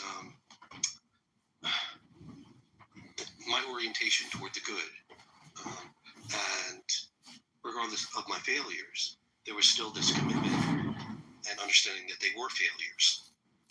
But this commitment that I had made these concepts more accessible to me, and that's a true thing that I have to grapple with. Like, what is going on there? Right? Why were these concepts more salient and made more sense to me when I was trying to live a particular way, which is to say, a way in which I was oriented toward goodness and beauty and things like that. Well, why did you leave Catholicism? Inner child at the time, Daniel? Were you more in tune with your inner child, or like the sense of innocence? Not to take it in some kind of weird direction. I'm sorry, this is not the room for that. No, it's but great. I mean, even just the book, just reading, The Earth Has a Soul. by Carl Jung. You know, this modern society, this man-made world that we're living in, it kind of it hardens the soul. It hardens. Yeah, absolutely, Flora, and I'll be brief. Look, I understood there was something wrong, like about like the way things are and the norms that we're used to. I realized that much. I understood that there was a problem, and what I saw was in my adherence to like orient myself toward goodness.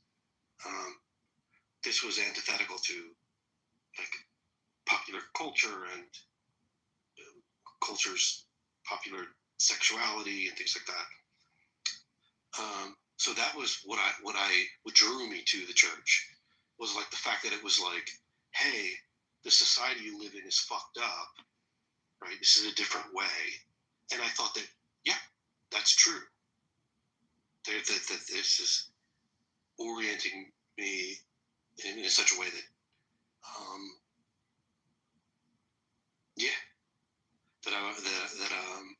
I felt was lacking in just like popular culture. So that was there, like just looking at the world around me and being like, look how fucked up things are. Well, And why? look, there's a solution. What do you mean, why? No, I was going to ask, why did you leave Catholicism? Oh, well, that's an interesting question. Oh, you were Catholic. Yeah. Interesting. Yeah, I was Roman Catholic. I was raised Roman Catholic. So was I. So you knew the feel truth, the answer and you to substituted the it for a lot. Why I left?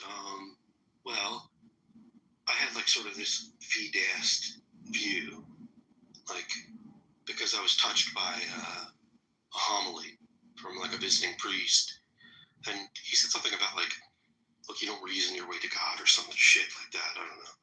And I was like, okay, so let's throw that out there.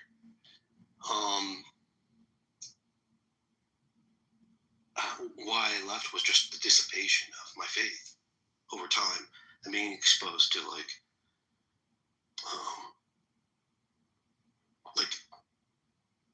modern like intellectuals, things like that eroded away. Well, which kind of people? Well, it's just like the basic stuff. Like it was probably like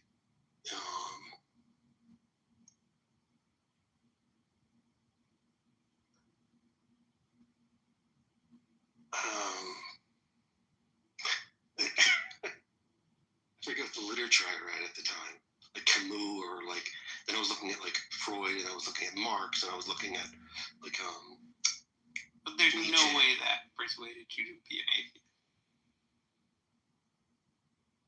So what was really going on? Like I said, you're right. Was there some kind of vice that you started indulging? Yeah. What kind of vice? I wouldn't feel comfortable doing that. Talking about Oh, that, but you're there asking was. such a great question. I know, but he is. But I don't want to like explore that idea. But like, how do I explain the dissipation of my faith? I don't know. It's a mystery to me. It was there, and then it's gone, right? Well, I don't know.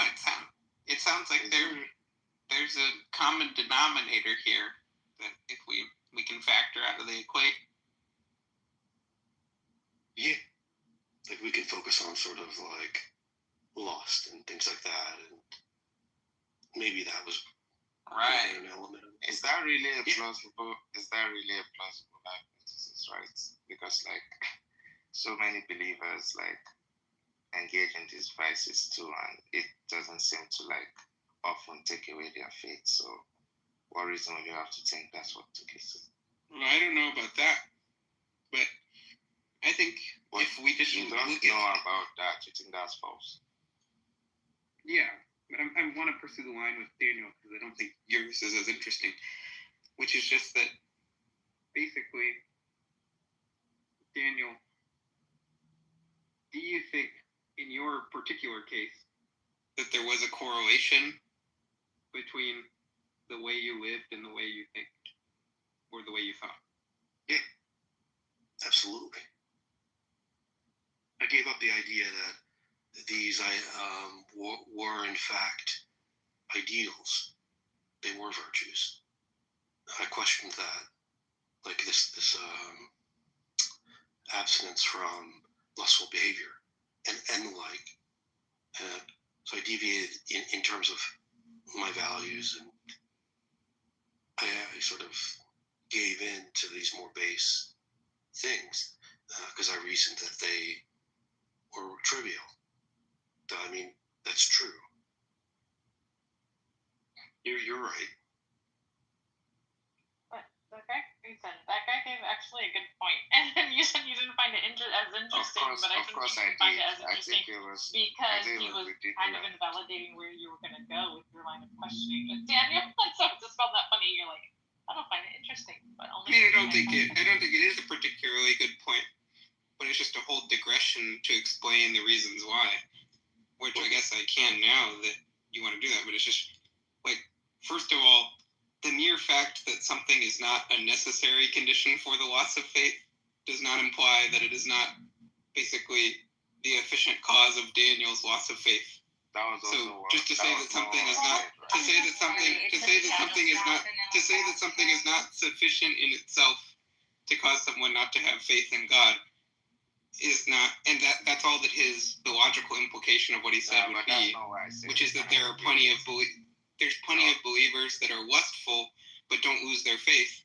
So if he just understood logic, he would understand. No. Can I respond? No, just let me finish speaking. Allow me to finish speaking, actually. I mean, your arguments are always bad, but second is that basically the theological virtue of faith is a completely different thing from professed belief. And so, like, the theological virtue of faith is not what we're referring to. And basically, a person who's just indulging the personal vice of lust, I have a very hard time believing they actually have the theological virtue of faith. Janito, why is that hard for you to respond? Did you respond? Jesus Christ. Wait, can I ask Janito? I just want to know. Guys, yes. Let Janito respond. Yeah, thank you. So, like, first of all, like, I didn't say it has to be. I was making like some sort of like inductive inference, right? So it's more like if we see most people believe that have faith performing these vices, right? It doesn't like give us any reason to think these vices take away the faith. It doesn't follow from that these vices can't somewhat contribute, right? But what reason do we have to think that aside the assertion made by the religious claims, right? That's the point I made. So the thing you're talking about necessary conditions and all is not the point I made. That's a straw man of it. The second point you made about what some theological faith is, and like, maybe we can't even identify who is a true believer. In that case, similar to the first point, would just be that then you just make your claim unfalsifiable. So maybe the people I think are like believers maybe really are not, and you have maybe some special way to identify those true, quote-unquote, true believers. That's all you're saying there. Well, no. I mean, first is, as you often do, you were interloping in a conversation. So, like, I think Daniel understood the concept of him having faith and then the faith going away. So I think he understood the phenomenology of having genuine faith, authentic faith. And so when I'm talking about the theological virtue of faith, I'm talking about like a phenomenological experience that he was having in connection with basically authentic faith on the supposition that he had that.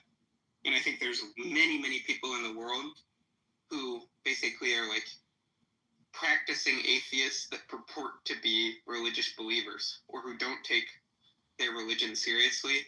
And it's definitely not like a lived reality for them. As to your second point, I mean, returning to the first point, yeah, it just doesn't prove anything. Like, if someone is like, hey, were you spending like a ton of time on Instagram before you developed your porn addiction?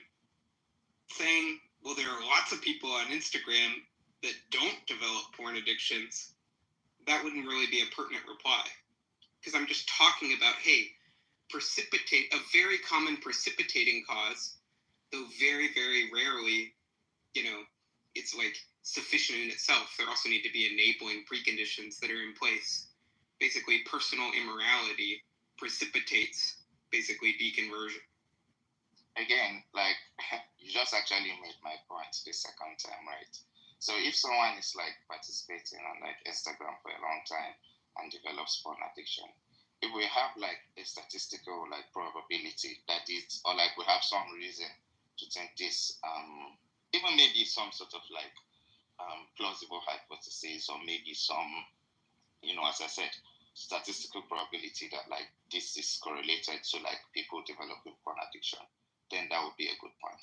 But the point here is, if there is like no statistical probability, nothing else, we literally have nothing. It's almost like you could pick any random action of the person and say, oh, at the time when you developed porn addiction, you also drank water, right? It seems like something like that. And that's the point I am making, right?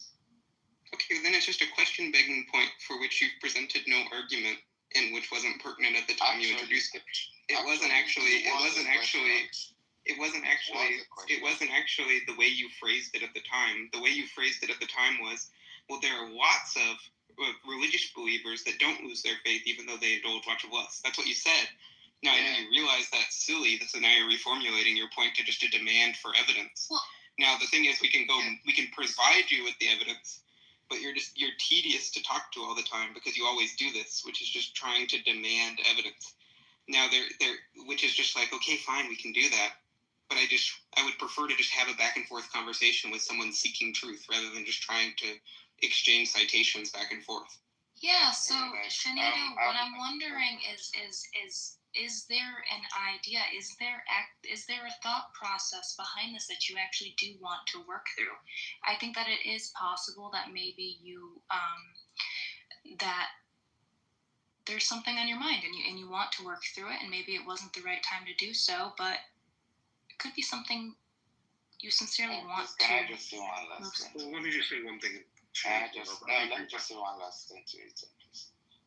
So first of all, like, I don't know, like, there's a tone in your voice towards me, like, we have some issue, but I did ask it as a sort of question, like, but I think if you are like having like a sincere conversation with someone and it's not about like, fighting, or maybe you think my attitude is somewhat bad, I'll say I'm sorry about that. I don't intend to be, but you saying I'm demanding evidence, yeah, like if someone makes the claim that water is the cause of like someone's pornography, this would be my approach to, right? It's not like I have some evidence that water isn't really, but the first thing that will come to my mind is like, wow, a lot of people drink water, I don't see why water is this thing. And then I would ask, which I did, that like, what reason would we have to like think water causes porn addiction, right? Which is exactly what I did the moment I stated it. I stated that a lot of people have this, and then I further asked that, what reason would we have to think that, these immoralities would like lead to this? That was really what I said, but maybe you didn't get that. Yeah, I mean, we can just, I wish we had the replays, because then we could go see what you said, but it's fine, and the way you phrased it, and whatever. But, I mean, the good point is that, basically, I was in the middle of a conversation with Daniel that was describing his anecdotal experience back and forth, and what was consistent with his anecdotal experience. Now, if you want to exchange citations, that's fine. The fact that you assume that there is no evidence even though you've never looked is ridiculous. But here, I'll give you a book. You can go read that and then come back and we can talk about it. You give me a book to go and read. Yeah, I'm just saying you want to see, if you want statistical evidence, if that's the thing that you require, rather than just like clear, compelling personal experience from a lot of people, and like meeting with a bunch of people and like intuitive argumentation. Like if you want statistical evidence, we can provide it. That's the standard you provided. So go read it. If you're actually curious, there it is. if you have it, you could just tell me what the statistical evidence is. I will not question it, right? So telling me to read a book is almost like trying to avoid the conversation. But you obviously seem like you're trying to avoid the conversation. Maybe you don't like talking to me, and I'll just like. Well, no, it's just tedious to recite statistics. Like if you want to have a philosophical conversation that's easier to have discursively, to recite the statistics. Like sure, if you just go read the book. Okay, so it's just a bunch of case studies of the deconversion phenomenon. And they're going through, and they basically are looking, and they're thinking there's 5 basically key things that are the most important correlates of deconversion, which is, one is loss of religious experience. So if someone starts having if they start having a decline in their personal religious experiences that they were previously having pretty consistently and considering meaningful. Second is if they just disaffiliated from a community. Third is if they just went through some kind of extreme emotional suffering or negative emotion. Then basically the next one is basically like pursuit of autonomy, which is basically like a bunch of stuff relating to like personal freedom to violate the moral dictates of whatever their religious cult is. And then I think the last one was something like basically feeling like excluded or censured by the religious community. But they start going through and basically analyzing those factors and matching them up both quantitatively and qualitatively. And like the picture that starts to emerge in their typology, when you see it, basically that pursuit of autonomy theme is like a really, really big one. So I was just going to say real quick, I don't remember, is it Chinadu, or is that how you say it? But anyway, I don't remember you asking the question. I'm not sure why that matters though, but I'm just throwing that out there. Like, I just remember you making a statement. But also, I just wanted to make sure I knew what Ethan's saying. Ethan, you're just saying irrespective, or like it doesn't matter what Chinadu says, because in Daniel's case, this is true that his vices led to this belief. Is that what kind of like you're saying?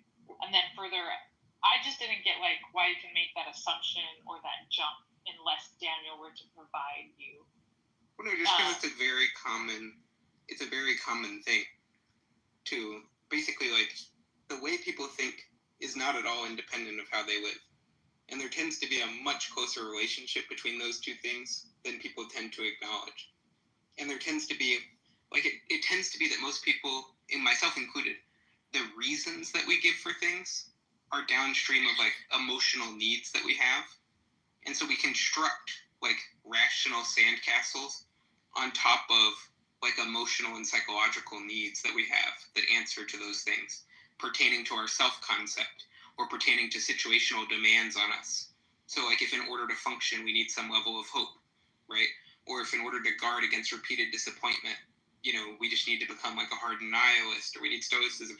So there's basically this idea that like emotional complexes that people have and the self-concepts that people have really drive a lot of these rational processes that we think of as autonomous. And that turns out to be like a pretty important theme. And then it's just true in the case of like a lot of people like Daniel who are deconverting, where like it would have been one thing if he had just said it was like a normal new atheist phase. But then when he basically started like when the first guy he's able to mention in terms of the modern intellectuals is Camus, like it's pretty clear there's something else going on. Like that wasn't what persuaded Daniel intellect. Something I've been thinking about a lot lately. What was the course of? How much? Something I've been thinking a lot lately is how much so much people's political views are just shaped by like, I want to feel high status. Like, oh, I have money, I deserve it. Oh, I don't have money. People with money don't deserve it, and and I've been thinking about that. Also, like, just it's about incentives to believe things, and so like, there's totally, if you have lust, you'll have an incentive to want to leave religion and come up with reasons to justify why you should leave the religion. But if you feel like ugly and unwanted, and that like sex causes a lot of pain, then you're gonna want to sort of come up with reasons why sex is bad and immoral, and people should do sex, and I should avoid that, and like become religious. And like in thinking about these like incentives for beliefs, I realized that like you just can't. You have to evaluate the beliefs on their own, even though this explains why people believe what they believe. It doesn't tell you much about how good or bad the ideas are, and you have to just evaluate them independent of the incentives. Yeah. If I could just make a brief point, because I think Ethan was like on point with this, devil's advocate or otherwise, I don't care. There was an exchange I made. It was lust for some genuine concern for the well-being of my partner, and I can see that shifted. Like there's this equilibrium, so it's like a scale where my lust was this visceral need for like immediate gratification, as opposed to this long suffering and genuine concern for my partner sexually, and well, not just sexually, but in other ways. And there was an exchange that I made. I chose, in many ways, the immediate gratification, as opposed to a genuine and burning desire for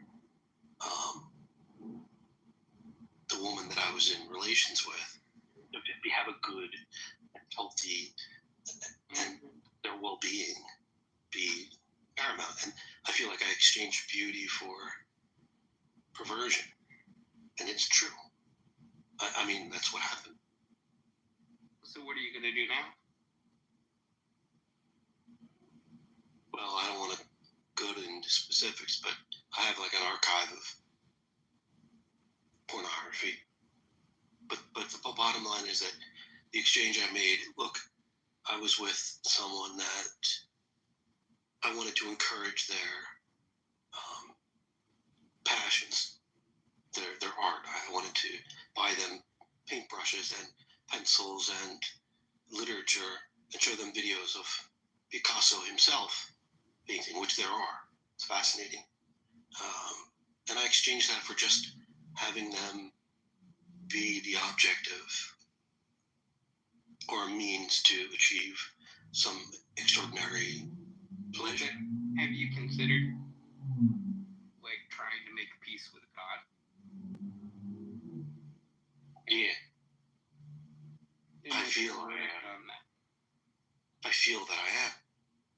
So are you returning to Mother Church? No, I won't be doing that. So you're at war with God? It's not that I'm at war, it's the idea. Do you think you're going to win? Well, the idea is that, like you said, there's some underlying truth, and there's something exclusive about Christianity, which is inadequate. I think that these traditions touch upon something that is opaque to us, and I certainly wouldn't return to some specific religion, but I would return to some like whatever view you are about theism. I could easily be persuaded into that, but it would never be Christianity. Well, why are you so hardened against Jesus? Well, I'm not hard. I'm not hard about it. At the moment. Wait, what? Dude, I just can't tell when you're trolling and when you're not. I'm rock hard. Okay, well, let someone else. I just don't understand why you have. I mean, you used to love the truth and now you don't. What happened? In a private setting. Or did you just raised that way? Or did you actually love it? No, he loved the truth. I loved it. I mean, the other thing about Daniel is, I mean, he's like way smarter than a lot of the other people on here. And he's too smart for what he's doing right now. But he has a demon. I literally almost wrote that, Mitch. Yeah, I remember spending my early days, 3-hour practice of Chopin. I mean, I had a complete, while my peers were sort of drinking in the woods and smoking pot and stuff, I would find myself on a Friday night studying like a Chopin prelude or a Chopin ballad, studying these extraordinarily beautiful works and exploring them in their depths as they slowly reveal themselves to me over time. They're very deep and require a certain diligence to fully unpack. That's what I was doing at 18, and just a desire to be oriented toward the beautiful. So I have an extraordinary. Well, that's the thing. So you're a musician? Yeah. I'm a classical pianist. The other day, Daniel played guitar and sung at the same exact time, and he was really good. Thank you. Thank you for that. So you have like an aesthetic sensibility. Yeah. Well, this sensibility has been. Well, that's the thing. Is just could you name? Just give me some kind of archetypal figure that's more evocative and reassuring than Christ. Wow, that's a good question.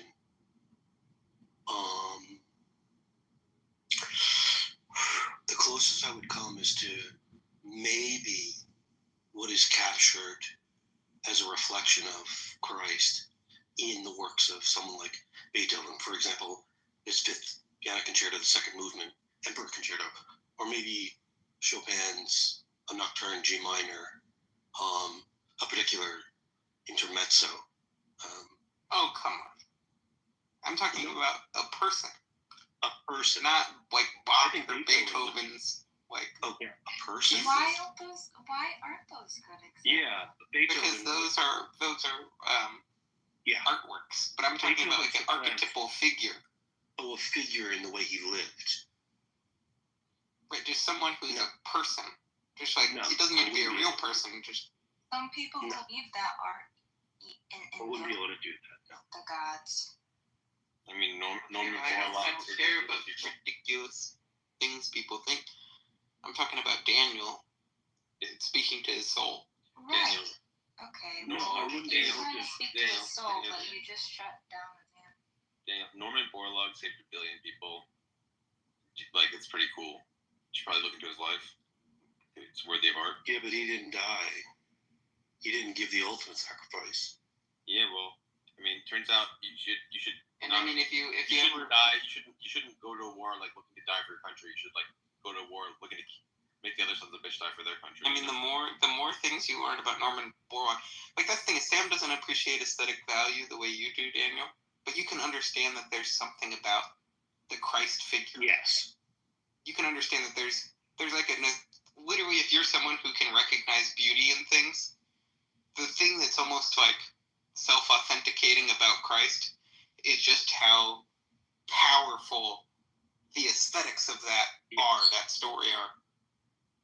Yeah, but I agree, and I've wondered how is it that. So I mean, I would just have to appeal to someone like the author of like the Gospel of Mark, which is sort of like the most refined and subtle pieces of literature, Christian literature, and beautiful. And I do pity anybody that doesn't see the beauty in the passion or the narrative of Christ, because it's almost impossible. You have to willfully sort of reject the beauty of a narrative. But I attribute that to the genius of the author or the authors. Come on. The Gospel of Mark. And then you go look. I mean, what's your favorite painting of all time? I'm not all that moved by paintings. My favorite painting, I'd have to think about it. I'm not particularly moved by visual art. I'm a musician. Turner, the Burning of the House of Lords in Comments by James W. Turner. They pale in comparison. Look, there's nothing more immediate than sort of. What do you think about Christ in the desert, Daniel? Yeah. Well, you see a man that's at the depth of sacrifice for thirst and hunger and these vicissitudes which are bearing down upon him. His hunger and his thirst, that a mere cake of bread would constitute to reject that cake of bread would constitute some miraculous triumph. So the devil himself, he says, look, do you see those rocks? Turn them into bread. Jesus has a response. This is about the flesh and in conflict with the spirit. And Jesus is being the sort of paradigmatic exemplar of this triumph over the flesh. We see him reject the adversary. Right? I mean, what do you think about the Sheffer painting, The Temptation of Christ? You know the one I'm talking about? I'm sorry, I don't. But perhaps how was he tempted in the view? Is he at the precipice and commanded to throw himself? Right. Well, no, okay. He's sitting there, and all of this I will give you if you'll bow down and worship me. Yeah. Absolutely. Look, that's extraordinary. And just resident to speak. Reticent to speak about it without reflection, because you are raising such an extraordinary point. So I'm curious because you're talking about the aesthetics and the beauty and Jesus' power and things, and the one thing I really love, even though, I'll backtrack. I don't like when people who don't believe in God and the Bible, they just dismiss the narrative itself as not being that great, or they I don't see what's so special about it. I don't see what's so great about it. But I'm a writer, and coming at it from a literary standpoint, I think the story of Jesus is great, no matter if you believe in the divinity or not. And one movie that captures it really well is the 1970s, I think it's 1977 TV miniseries with Robert Powell. And yeah, I know Jesus does not look like a white British guy, but they capture a lot of that power and that beauty in that miniseries. It's 6 episodes. So if you haven't seen it, and I strongly suggest that you guys do, but one part I really love in that movie is where there's Jesus and he's yelling at the Pharisees, how he calls them they're whited sepulchres and they're a brood of vipers and all this stuff. And at the same time, he had just healed the blind man, and they were getting mad at him for that. And there's a scene where he's just tearing into the Pharisees, but he has his hand on the blind man's head. And then at one point, the blind man looks up at Jesus, and Jesus looks down at him. I don't know. It was just a really beautiful moment where it shows his power to defend this blind man and the meek and the weak of the world against people who were hypocrites. And I don't know. I really like the way they did that as a movie, or as a scene. I mean.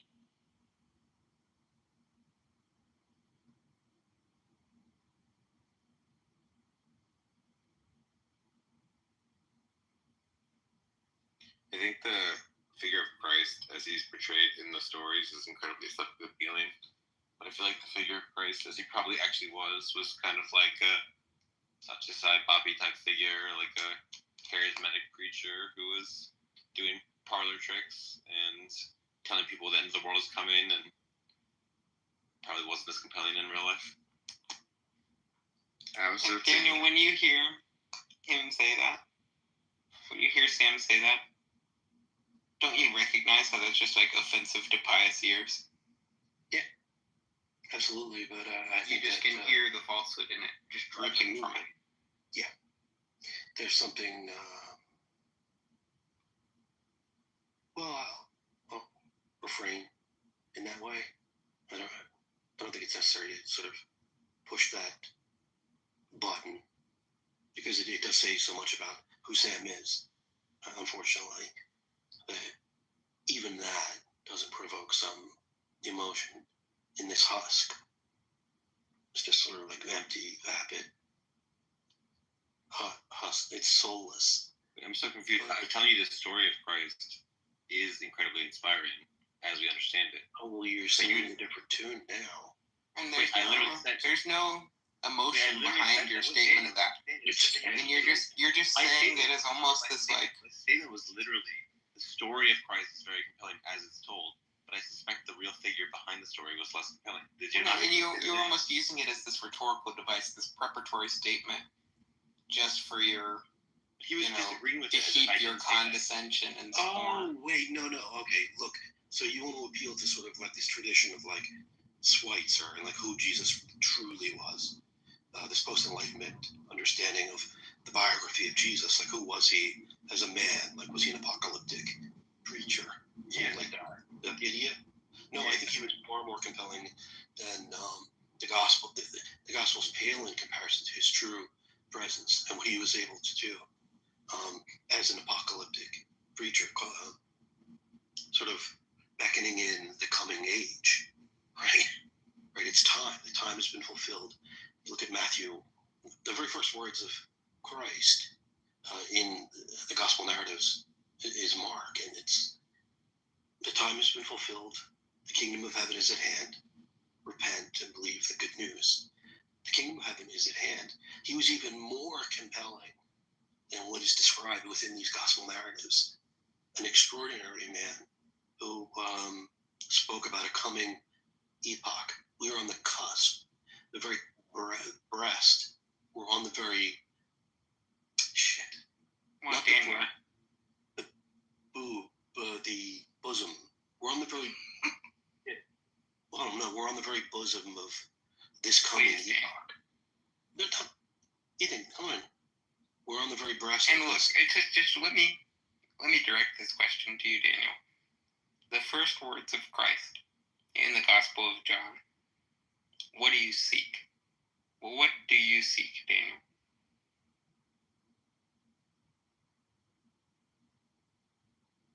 Again, I mean, like, the profundity of these questions just leaves me reticent. I'm sorry. I mean, you ask a question so profound, and I would wish to reflect upon it before I respond, as to give the question itself justice. But I will say one thing, and let me just tell you that, Sam, you are wrong. The figure of Jesus Christ, as he truly is, as we can best understand him to be, is even more compelling than what we read in this sort of through this opaque window that are the gospel narratives. Let me see the path. Well, I mean, think about what's described by someone like Schweitzer. He's this man that is calling upon the imminent end of times. It's over. We're here. We're here at the cusp of a coming age with days, hours. Right? We're here. Imagine that narrative where he was truly described as the lunatic, the madman that he was. He was insane. He had lost his mind. And I think he had lost his mind perhaps in mid-30s or something like that. But he was a madman calling upon those to repent, right? Even to the point where he sort of paraded into the metropolis of Jerusalem on the high holy day of the Passover and overthrew the tables. He was insane. He had lost. You're talking about a man that had lost his mind, right? You're talking about an insane man. That is how wisdom is created, Daniel. Even Carl Jung experienced the scrambled eggs of the mind to obtain his wisdom. Yeah. Jesus had not that many followers in his lifetime. That's wrong. And I want to say something to you, and even because of your hardened and callous heart, I want to circumcise it with a tune. Perhaps this will resonate with someone like you. Come to the feast of heaven and earth. Come to the table of plenty.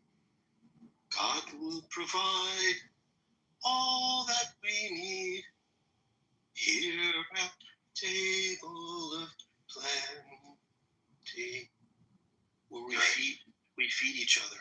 Our arms are tied. Right? We cannot feed ourselves. You got me. We're able to feed one another. You're wrong. Praise Jesus Christ. Praise God himself. You're right, sorry.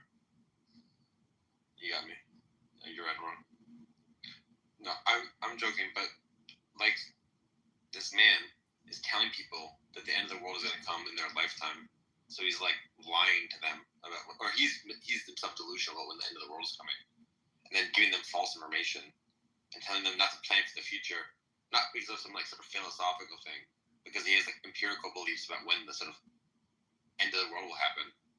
And then he's like, just not, there's like a balance of yin and yang you need of like masculine, feminine, active, and passive. And he's like only emphasizing the sort of like passive, feminine sides of life, and not the fact that like, oh, actually sometimes you do need justice. Sometimes you do need to be active. Like sometimes turning the other cheek doesn't work. And like having a sort of like good balance of the active and the passive, the forgiving and the just is like actually better than just only focusing on the sort of feminine and passive side of things.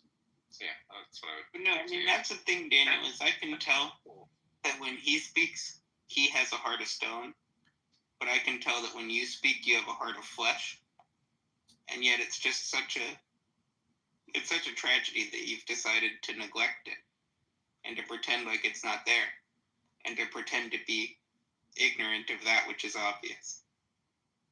But Sam, I mean, well, I don't think Jesus really said like the end is here, but I know he says the kingdom of God. He says the kingdom of God is at hand. But there is another part where he talks about what's going to happen at the end of days. He says, but the end is not yet. So do you mean when he says? Because I always interpreted that one of two things. Like when he says things like the kingdom of God is at hand or things like that, I thought he just meant like it's within you at all times. And then the second. No? Okay. And then the second way I interpreted that is like our concept of time is just different. And if that makes sense. But yeah. When just with the people who say he's apocalyptic, Rachel, what they say is they take certain passages of Jesus and then they say that other stuff was added by later Christians in order to make sense of the failed prediction. So they say that like all these additional passages to create context were added, but they're using like a criterion of embarrassment to include the original, like within this generation, blah, blah, blah, blah, blah. Yeah, he says, truly I tell you, this generation will certainly not pass away until all these things have happened as in the end of the world.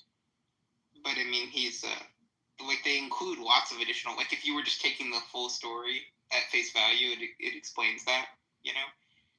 Where you just have, and there are people like the Jesus Seminar people that don't believe the eschatology, that he was that he was an apocalyptic preacher, but that also aren't like biblical fundamentalist, because they believe he had like this like imminent eschatology, like they really emphasize that like the kingdom of God is within you, you know?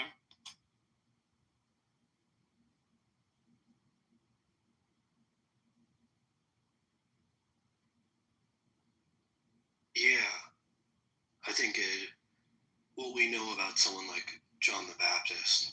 So, for example, the gospel narratives begin with like the baptism of Jesus, right? So he's baptized by John, and this is the beginning of the very earliest source. There's no birth narrative. But the idea is, look, and I struggle to find the words as I'm moved at the moment by this narrative. And I wish others would as well be moved likewise. What did you say, Sam? He just said the things that the man of lawlessness says. I said two things. One is that Jesus was like predicting the apocalypse to happen. Right. Very sorry. And then that was like bad that he was doing that. Because he had like giving people false information. And then the other thing that was bad was that he didn't have a sort of balance of like yin and yang. He was like only focusing on the yin side of things, which like you need to have like a more understanding of like when it's good to be passive, when it's good to be active, when it's good to be forgiving, when it's good to be like vengeful, like having a sort of context dependent understanding of like when these things are appropriate as opposed to the default stance of yin is like the more wise. See, this is a guy that has never read the New Testament once, Daniel. This is just, look, Sam, look, Jesus wasn't a humanitarian. He wasn't a. He talks about hell more than heaven. Humanist. Yeah, in Matthew, hell is mentioned 13 times of the 18 times that it is mentioned in the New Testament. But the bottom line is that what we know about Jesus and his association with this figure of John the Baptist, what we were able to sort of glean from these like desert communities, these isolated communes of believers, was their eschatology. We know very much that John was part of Jesus' ministry as he did baptize Jesus. So, I mean, it is true to say that he is indeed apocalyptic. But the idea that, okay, well, he wasn't like a secular humanist. He wasn't saying like, save up for the future. He was saying that the time is now. And I guess I agree with that. I mean, it's not like turn the other cheek business. Like, I feel like with wisdom is to say, hey, if your adversary is not fully evil, turning the other cheek is appropriate because you can sort of show them the error of their ways. But if your enemy is actually evil, turning the other cheek is a suicidal thing, and so you should be really careful about knowing which situation you're in, is wiser than just saying turn the other cheek.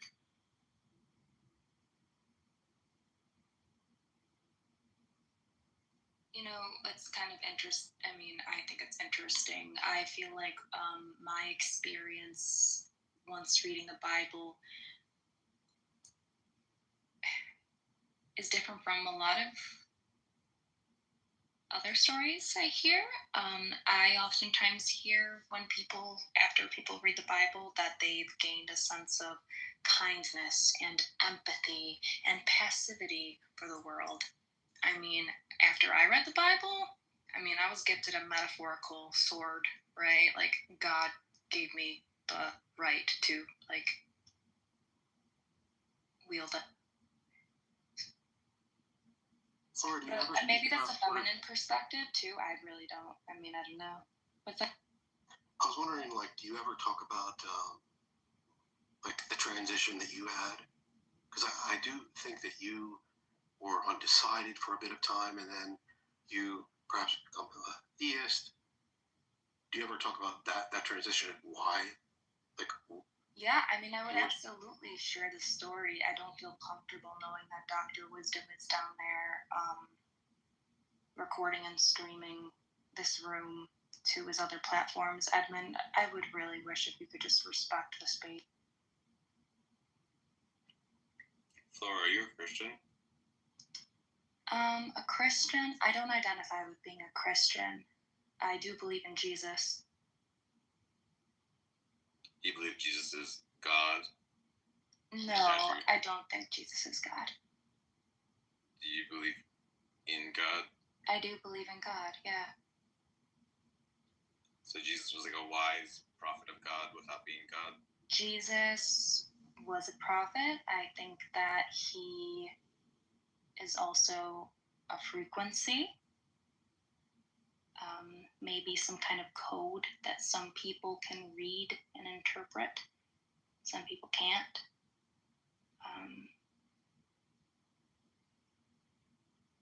I find the story, I've watched like the 4-hour Jesus of Nazareth or whatever movie, and like from the 70s. I find Jesus very like compelling as a figure in the story. But I don't know. I think there have been better men than Jesus. Many, many better men. Okay. Like who?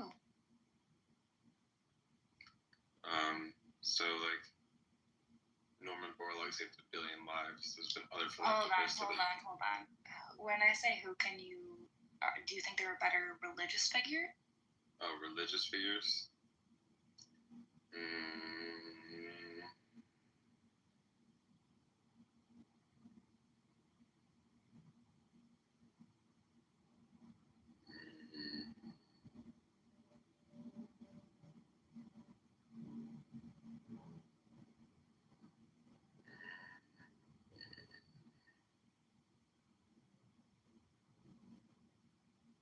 Tzu is pretty up there. If you consider Socrates a religious figure, he's up there.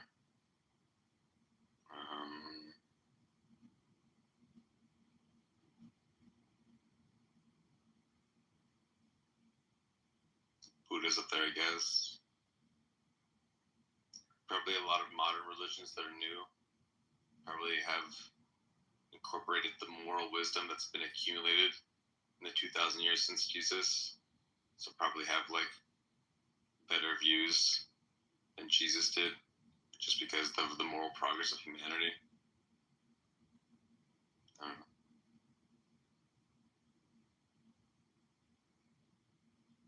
I think that something interesting that is similar between some of these religious prophets or figures, whatever you want to call them, is they all have these ascetic qualities, right? Self-discipline, and to me that's really compelling. But I believe that there are many ways to reach truth. I believe, like, if somebody believes Krishna is the path to truth, that fills me with joy. And I believe that, I don't know, I believe people when they say they believe in a particular figure and they say it helps them feel closer to God. I believe them. So I don't know. That's why I don't call myself Christian either. Christians would not accept a lot of the views that I have, even though I do believe in Jesus. But I also believe in things like reincarnation. I believe that there are multiple gods. So that's a little Gnostic. But at the end of the day, I truly feel that man created religion. God didn't. Cliche to say, but yeah. And there's an analogy that I like to think about. And because I don't think that the experiences that I have are fundamentally different from someone else. Like I think that we experience the world in a very similar way. So the idea is that two people are camping. They're at a campsite. It's dark. There's a fire. And there's an audible voice. So I myself hear the words, hello. I hear that, hello. And I look to my companion, just us.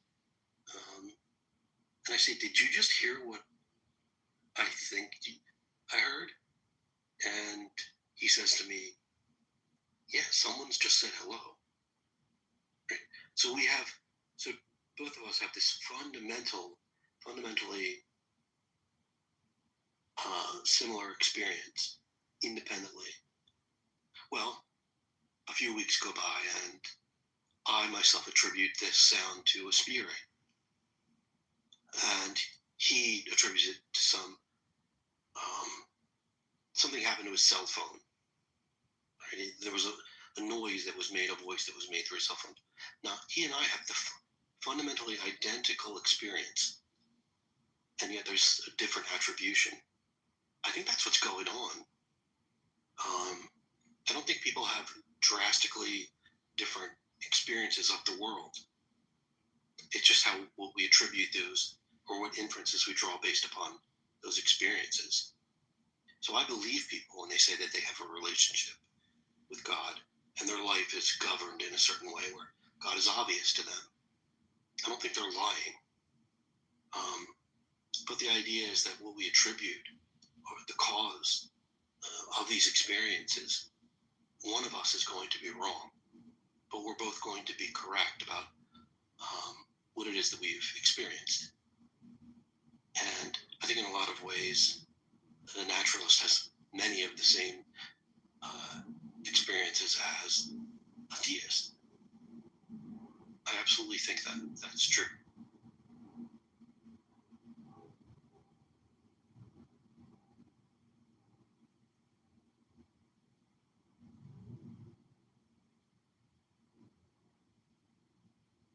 Rascal doesn't like it when I say this, but he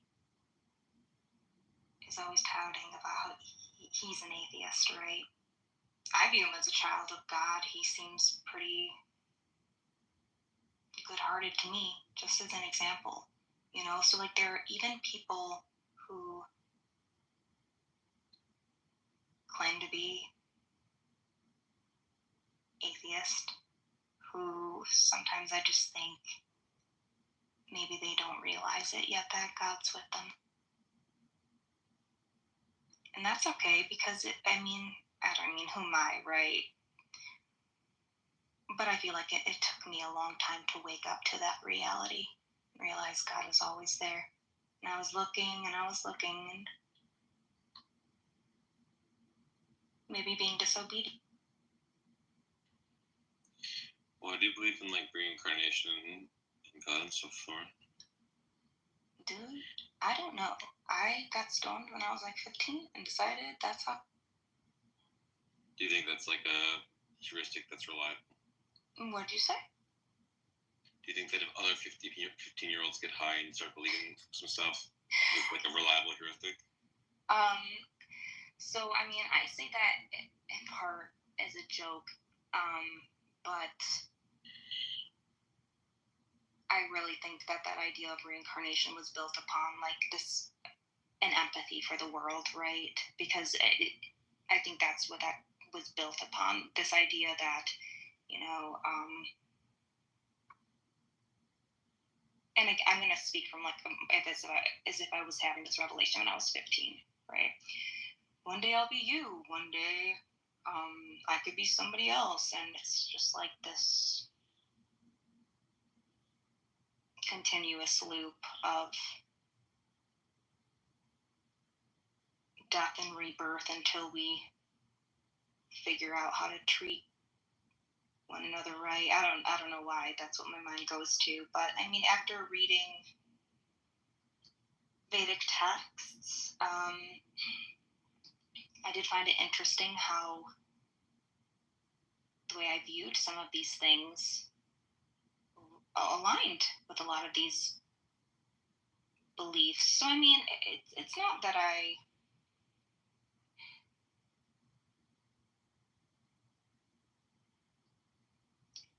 it's just a belief that I have. It's not like I'm willing to join a stage on this app and debate to the death my beliefs, because I could really care less about doing that. Is that because you don't enjoy debating these matters, or do you think that you don't have arguments that are persuasive?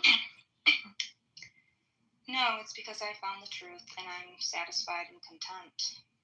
I used to debate, when I was taking the atheistic perspective, I used to debate all the time. But now that I don't feel like I need to debate my faith, I also don't believe that debating my faith would bring anybody else closer to it. I think that, at least I'm currently persuaded to believe, you just live by example. You live by example. You prove to other people that good people exist, and you hope that that gives them some kind of light that allows them to start seeing that, like, they can. This sounds so cliche, but that they can open up their heart to it. What type of influence will be made from good people exist? Like, if you show them that good people exist, like, what's the influence from that to them believing God exists?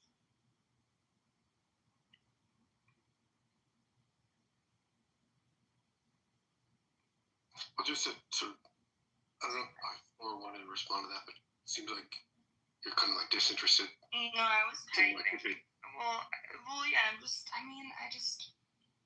Why do I owe anybody that? I don't owe anybody that. Why do I give people my energy? For what? So that they can try to dismantle the way that I see the world? Honestly, I think that that's kind of cruel. There are some people who try to debate and dismantle people's belief systems in a way that seems a little sadistic to me at its worst, right? But Fair enough. But if we are going to take it that far, some people don't realize the weight that deconstructing a person's belief can have on their entire life. You know, I mean, you think about it, you don't know how long a person has had a belief in God, or how that means, how that has shaped the way that they have processed different emotions and experiences throughout their life, right? If you rip that rug from out from under them, I honestly don't want to do that. So fair. Wait, but shouldn't people's beliefs be like aligned with the truth? And so if they're living in a falsehood, they should abandon it, even if it's painful. I don't think so, actually. I think if a belief is like useful and helpful to people, I think they might very well hold it. When I ask these questions, honestly, like someone that's not like interested in like debating, it's fine not to like respond or not to engage. I'm not engaging because I'm trying to give you truth or make you question your belief. Personally, I engage in these conversations just because I enjoy doing so. It's like a hobby. Yeah, I think the truth is sacred, and that's why it's important for people to hear it. And if they've decided to unwisely live their life in delusion, and that delusion is a structural feature of their mental health, they probably were very unwise in choosing how to build a healthy mind. And the delusion that you're speaking of is a religious context? Sometimes it's religious. Okay, so let's pause there for a second. Sometimes it's other stuff too. But could it also be the case, as the great philosopher Ariana Grande said, yes, and could it be the case that the same thing goes for the person on the opposite side of the coin, the person who dismantles the other's belief because they're trying to have their reality align with truth? Okay, so you're going to have their reality align with truth. Are you going to sit there next to them and complete the process? Are you going to help them rebuild themselves? Or are you going to leave them on the ground? If you're not going to stay there and help them rebuild through the process, what was the utility? And what does it do for you? Well, what it does for me is allow me to tell you the truth, because being a truth teller is important. In fact, it's a sacred goal. The truth is sacred. But you're open-minded. I see that's your interest. Yeah, and I basically think the truth will set us free. I think I have like two gods, truth and beauty. They're like the two push and pull of existence. And a person who sort of violates either of them is a sinner in my book, and I want them to come to the truth because it's beautiful. But you don't Don't you think it's supposed to be some sort of mix? Don't you think it's supposed to be like some sort of like balance, right? Between like truth and like some sort of like pragmatic stuff, right? So like sometimes it might be the case that the truth might be true, and I'm sure you can think of examples of instances where the truth might lead to like more harm or something like, or maybe some sort of like falsehood that's not like exactly true, but it's like useful. I think there's a balance between those two. Yeah, I think that if there's a kid that was for Make-A-Wish Foundation, and he's like, I can't wait to meet Jesus, I'm not going to be like, actually, you're going to oblivion for forever, and this entire life that you got was a farce, and whereas other children get to grow up and have families, you have to sit in pain in this hospital bed and then blink out of existence for no reason other than that the universe isn't caring. Like, I'm not gonna say that to that child. Right, but you'll be willing to say it to somebody else, even though you don't know what their life experiences are, and what it is that you are actually dismantling. Because there are some people who cope with various experiences in their life through the idea of God. Well, for just one example that's coming to the top of my head, say somebody's partner died, and maybe they found some kind of, there's a lot of complexity that could be there, right? Because any relationship with an individual is going to be so layered, so multi-tiered and complex. There, for whatever reason, they may, whether or not it's healthy, who am I to judge? But if I were to rip the rug out, I would just hope I'd have the wisdom to rebuild them, right? Because there's a Greek proverb that goes something along the lines of societies grow great when old men grow. Societies become great when old men grow trees in shade that they will never see. So you want to build people up. You don't want to pull the rug out and leave them there. That's not wisdom to me. But you need to also. Well, I can just say one thing. Both ways, right? I can just say one thing, and I want to touch upon something Flora said because it's essential, and it's a conflict that I've had in my debates and discussions here. It seems to me that any disagreement that we have with one another, surely this wouldn't result in anger, right? So why is it the fact that we see so many of these discussions ending in insults and attempted humiliation? It just tells me that there's something else at play. There's something going on here that isn't just about the truth or empathy, right? Otherwise, when we disagree with one another, it would be done gently and lovingly and patiently, right? But there's something going on here where there's pride and there's anger, and I think that needs explanation. Why is it? What is it about these discussions that provoke anger and frustration and hatred of the deepest kind when we engage? And I'll tell you what I think is happening. I think that we have this fundamental desire to share a fundamental desire that we all share the same, occupy the same reality and thought space, because it would make things so easy. It would be easier if everyone agreed. And I think that this stems from a fundamental fear that we have, that we are just the echoes of our own imagination. And I think that the anger, when someone poses and argues for a reality which is fundamentally different from ours, is threatening. It's threatening to us. And I would love to see these discussions provoking empathy and patience as opposed to hatred and deepening resentment to one another. And that we should not be afraid to not occupy the same space as others. Right? I, for example, think everything is natural. And there's something threatening to me about the idea that I'm occupying a space which is completely barren. It's false. Right? So we should certainly keep this bias in mind, that we want to occupy the same reality as one another, and anything that differs from our own is threatening.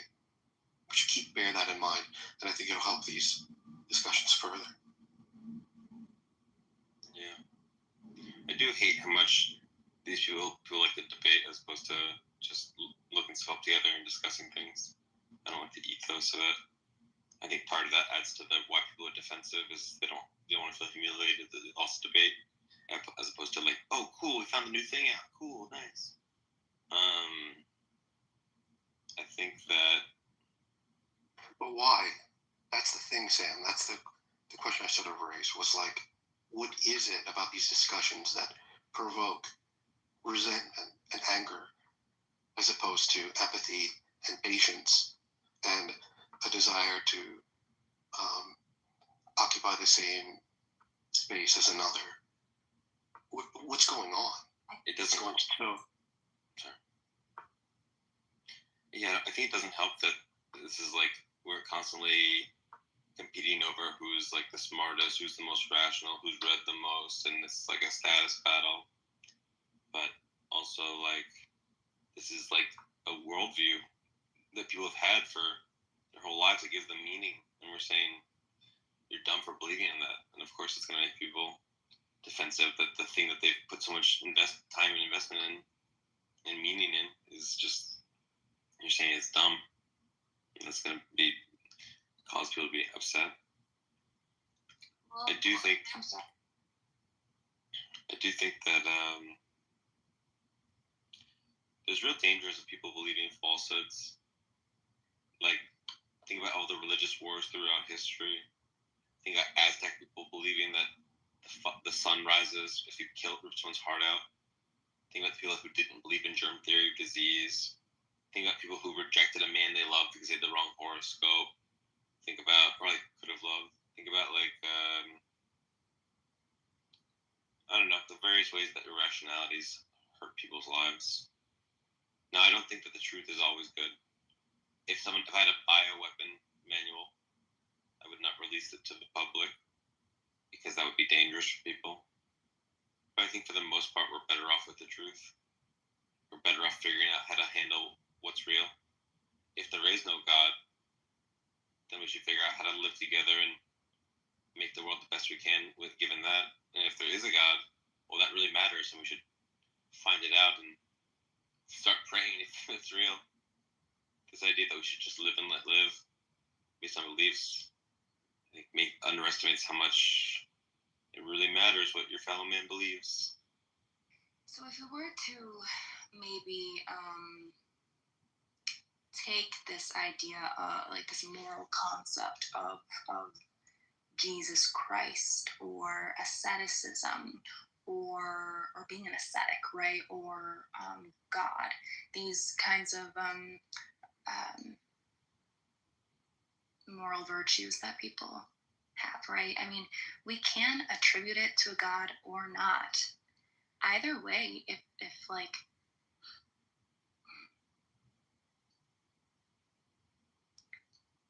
two people can have very similar outlooks on life, very similar moral values, and yet not one believe in God and the other not, right? And either way, the story still plays out similar, right? Absolutely.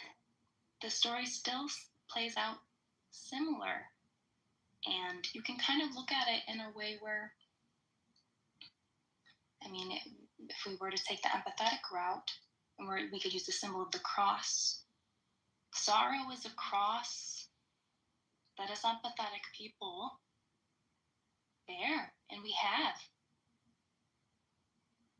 And when we rise together like Jesus Christ, the gods rise with us. Moral virtues rise with us. So what is the harm?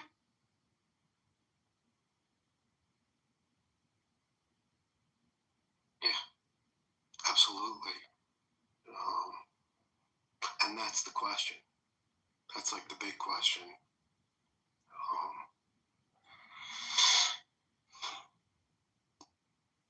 Why is it that we see the resentment and the texture of these conversations as that we have in these spaces, why are they the way that they are? And Sam touched upon it. But I think it's going to be a good litmus test to understand motivations by the way in which people engage with one another. And if it's in a way that's sort of forceful or devoid of compassion, then we have some idea that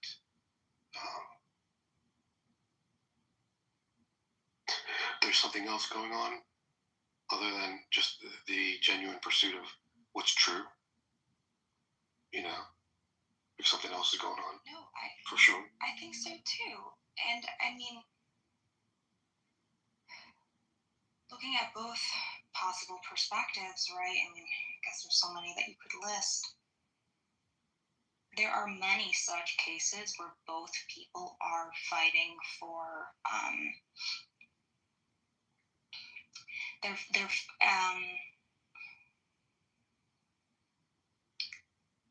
we were talking about cognitive dissonance earlier. I mean, sometimes it's cognitive dissonance, right? And then a person can start feeling uncomfortable. They don't want to face it, so then they can become combative, and that can go on both sides of the coin. And then there's also a lot of people who have had, unfortunately, they have religious trauma, right? They have religious trauma. A lot of people have religious trauma. So that's going to cause a lot of emotions surface in an possibly atheistic individual too. And then you have the other individual who, I mean, you know, there are so many different kinds of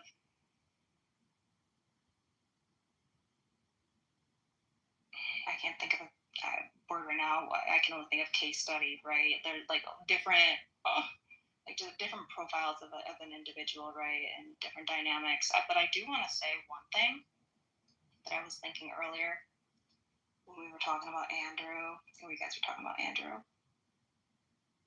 Dude. Ever since I became a theist,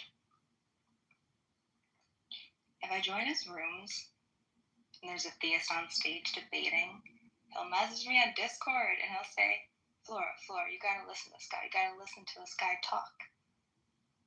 I don't know if he realizes I'm not interested in debating anymore. But second of all, they always end up being the most just people that I absolutely do not agree with their theistic stances at all. I actually think that some of them are pretty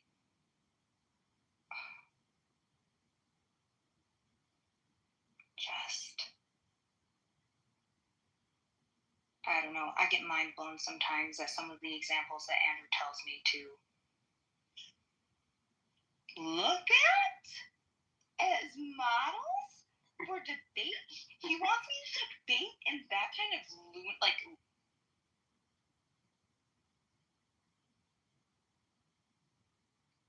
it's really weird. Yeah, it's interesting. Oh, that's a cool edit. Yeah, I just changed the hue of it so that there's a yellow. But I think that, I don't know, maybe if Andrew had sort of spent some time to kind of explore your ideas, who you are, maybe he wouldn't make such suggestions or invite you into such settings, ones that seem antithetical to what you're about. And I think that you have a certain discernment about the settings and fundamentally what the ethos of those settings are. Like, what's going on here? What are we trying to do? And you're able to suss out, look, this is either in accord with what I endeavor to do or not. And it seems that you just don't see that many of these settings are in accord with what you want to accomplish. But it's interesting to hear you because it's not often I get to hear you in this way. And I knew that there was something more profound than I've heard before because of the setting, I think. But it's cool to kind of hear you open up about some of these ideas. Thanks. through some stuff for a while, and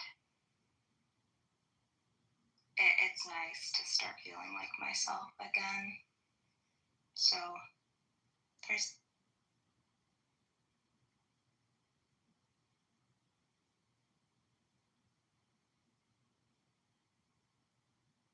I also hate replays, so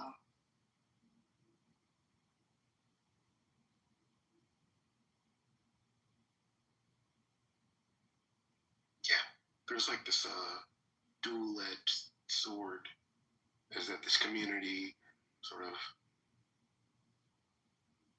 expands because of certain drama or something, or shit shows, you know, and that's why there are so many people involved, is that there's something engaging in that way, like the Maury Povich stuff. So on one hand, it's like virtuous that more people are part of these discussions, and yet on one hand, it seems deleterious to like a shitty thing for, you know, exploring ideas with one another and coming to. So there's like this friction between entertainment and these discussions. We just have to be honest. yeah, for me, it's really just about learning my lessons, and I've had far too many experiences having to do with unhinged men that I've learned my lesson. Like, you know, I mean, I don't know, a few years ago, I probably would not have cared at all, right? But I've learned my lesson, and I don't know. Men, I'm not saying women can't too, but for me personally, I've just experienced a lot of really unhinged men who gain weird obsessions that I don't like. I don't know. I'm scared. So the idea is that you've learned the lesson to sort of be cautious about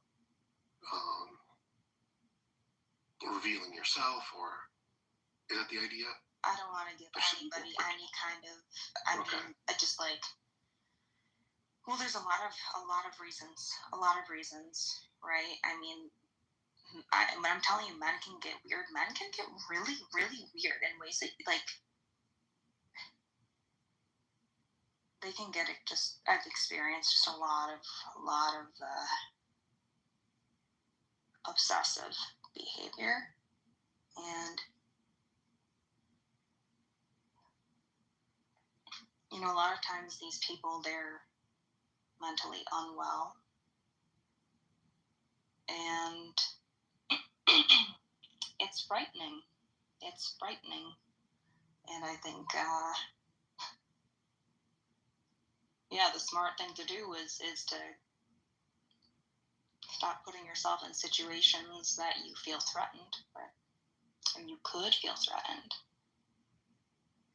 Yeah, it seems that the framing is like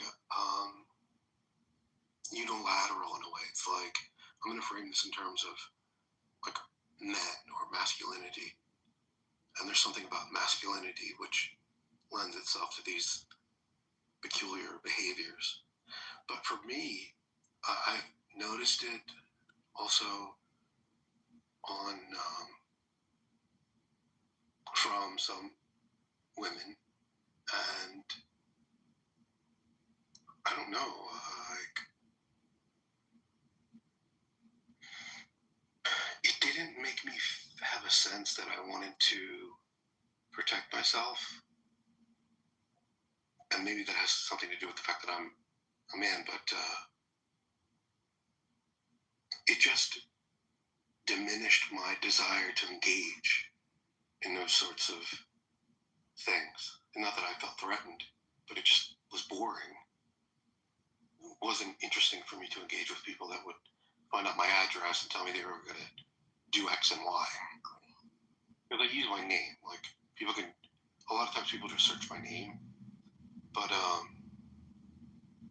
I didn't feel threatened even from the most, like, vitriolic comments, or the most obsessive things. Well, what kind of obsessive have you experienced?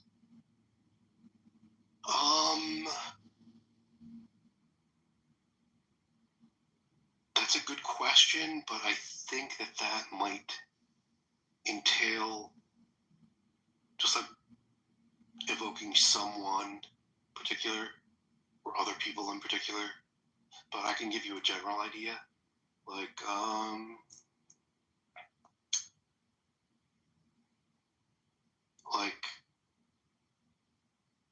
hey, I'm going to repeatedly message you, and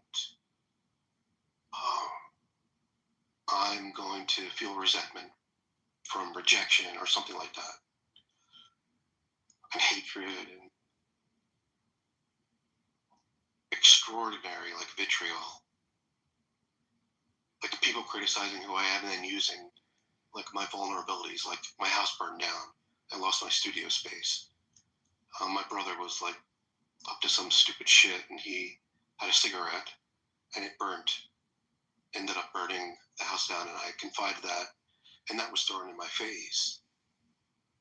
So, just like people using shit, like the vulnerable parts of you to, like, crush you. But it didn't affect me in a crushing way. That's probably what I would say. What would you say? What type of obsessive shit are you talking about? Is it the same as that? I've experienced that. I mean, it's pretty common for men to lash out. Like, it really is just a common female experience where a man doesn't feel wanted by you and then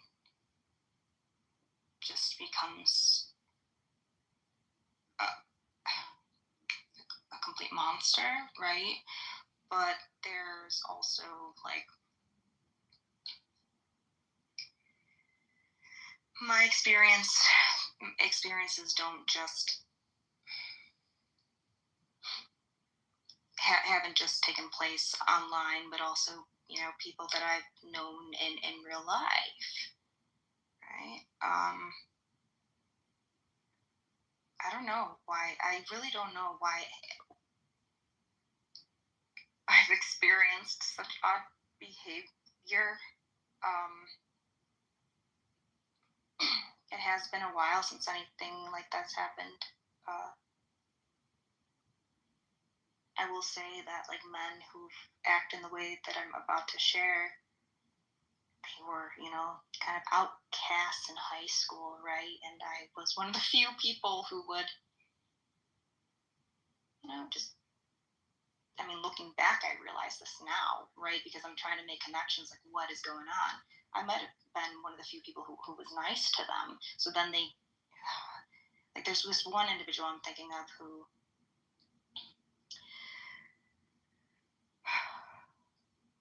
he became extremely delusional to the point where he was convinced, like, he had convinced himself in his mind that we were together in a relationship. He would post long captions on Instagram of, like, things that never happened. Like, I never even was in close proximity to this. Like, it just complete fabrications of reality and a relationship and history between him and I that was incomprehensible to believe that this person was actually that delusional. And it, like, got to the point where it just, like, this would be a really long story, but, like, made a million different accounts, started painting. He was a really good artist, but, like, started painting a photo and would post it piece by piece, corner by corner, and then I realized, oh, it's a photo of my niece and I? That's terrifying, not only for me, but for the people that I love, which is even worse, arguably. And, you know, I've had situations where I've had Or, then I've reached out to their friend and say, hey, this behavior is going on, and maybe, and then have them respond saying, he's, manic right now, he's pretty dangerous, you should lock your doors and things like that. And that's just one story. That's just also the beginning of the story. I've experienced some, I don't know, just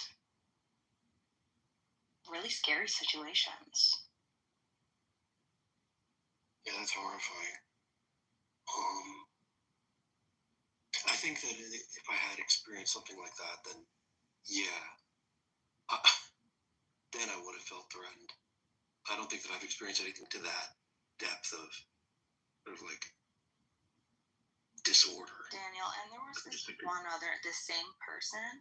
I was supporting one of my friend's bands, right? And I had posted to my story the venue where the show was going to be, and I didn't realize he had so many different accounts, and I would block it. It was madness. I can't even explain how this happened, but dude showed up at the same bar. I'm ordering a drink. This was years ago. Ordering a drink. I look next to me, and he's sitting face to face to me. Oh my fucking God, dude. Are you kidding me? That's fucking insane. That's fucking scary. Yeah. Christ.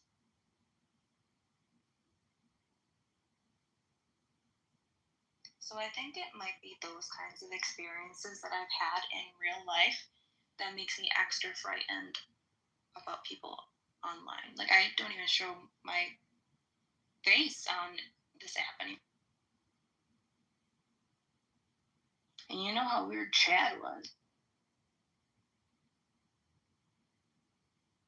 Yeah, I don't know a whole heck of a lot about him. I remember that he was friends with a friend of mine, and they would do like a video conference thing, and I met him that way. So I don't know much about his behavior or anything like that. Unhinged, dude. Unhinged. That dude, he's the only one that could have done this, because I do my best. Actually, I'm not going to reveal this. So anyway, I just make sure that I leave things on good terms with a lot of people. I knew that this particular individual did this, but he created advertisements in my name for transgender speed dating. That's so messed up. So now I can't date, and if anybody looks at my name, okay. But that's just one thing he did. He was a really messed up person. Yeah, that's fucked up. Yeah, but it's you interesting. fucked up shit too, Daniel. Me? Yeah, you do. Well, I do, but I seem but to be quite honest, the things many people hear are different than precisely what happened. Not to say that they were good, but there's certainly going to be a difference between what is heard and then what I've done or something like that. But I've definitely taken certain things to heart and made efforts to change. Just acknowledging and feeling completely ashamed at certain shit. But I forget what the fuck I was gonna say. Yeah, it seems like there should be some thing you can notice as a precursor to someone behaving strangely. And I wonder what those things are, because I always find myself in a certain way gravitating towards particular people and reoccurring problems. The same problems will crop up. And I wonder if it's something about me where I'm disposed to interact with people that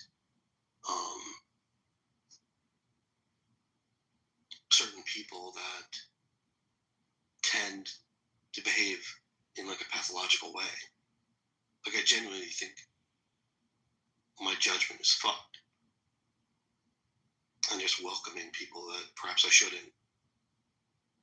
I wonder if there's something true about that. Like who we are draws and gravitates a certain type of person, given who we are. I think that that feels as it's right with me currently. I'm wondering if it's I can't remember how you just stated it.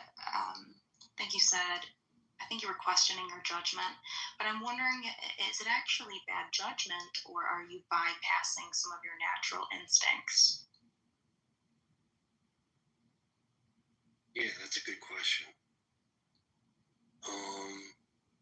I don't know. If there's an openness to experience and like we want to think of the world not in calculated ways. We want the world to be spontaneous and that the world doesn't follow particular trends. There's something depressing about that idea. So that you ignore certain things. Totally agree, yeah. Yeah, like you want to be fucking open. You don't want to be like cynical, because then what's it like to be alive? That you're just cynical and of everything. And but that's a good point. Like, do I bypass certain judgments? Yeah. Practical judgments. Absolutely. Bypassing that. And it seems to me that the way I rationalize bypassing those judgments is to say, like, well, I hope that people aren't so predictable in that way that I'm just limiting myself if I just reject someone or don't accept them in a certain, or don't give them a chance.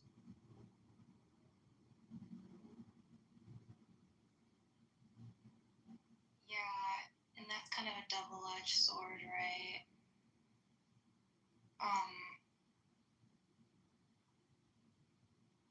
For me, it's usually that I feel like I've been misunderstood I just feel like I've been misunderstood a lot in my life. And so then in the past, there's been this voice in my head telling me, are you sure that you're not misunderstanding them? Are you sure that you aren't providing them the same kind of grace that you wish others would give you, and I will just make a whole bunch of excuses thinking that, I don't know, I don't need to get too deep into this. I do feel like I've come to the point in my life where I'm more confident in my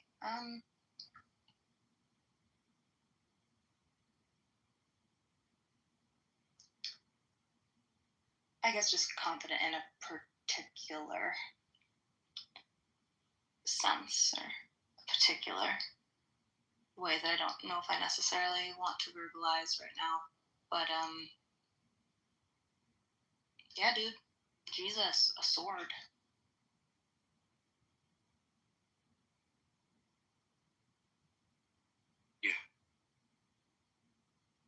Yeah, I think that you're right, that there is some suspension of my judgment, my natural inclination, for whatever reason. And that suspension of judgment leads me to like an uncomfortable place or a bad place, or being with someone that's toxic or shit like that. So I don't fucking know.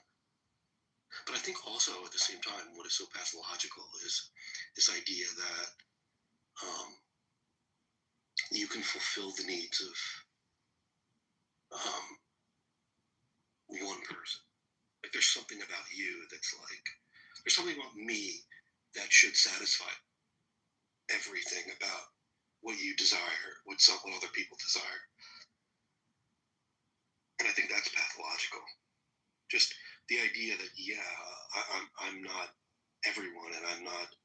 thing, and I think it can help with just like dealing with being rejected, or if someone finds someone else more interesting or better. And I think that people could learn a lot from that. Like just accepting their limitations as people. And there's nothing inherently wrong with them. Because rejection is like a real fucking, that's going to bring out the cray-cray. Like, right on. You're going to see that cray just like... Within you or others? Within, I think that within like people. With me, like, I guess maybe it will evoke that feeling, but it won't manifest. Right, because if it did, that person probably has a personality just... Yeah. You know, fear of abandonment, fear of rejection. Yeah. I mean, I guess everybody has, like, those kind of fears, but, like, to the point where you become destructive, that's a personality. Yeah, absolutely. And I often wonder if these spaces attract pathological people. Like apps like this. I can't help but wonder if they do. Like I think that these spaces do attract a certain pathology, a certain type of person is going to be more likely to be in a space like Clubhouse than not. You know? It's just a weird fucking place, period. I think there's truth to that. That Clubhouse is a unique sample size of people, right? Definitely not reflective of the world itself, but who knows, because people do seem to be really angry, and I don't know. Anyway, I agree, and I think that's really sad too, because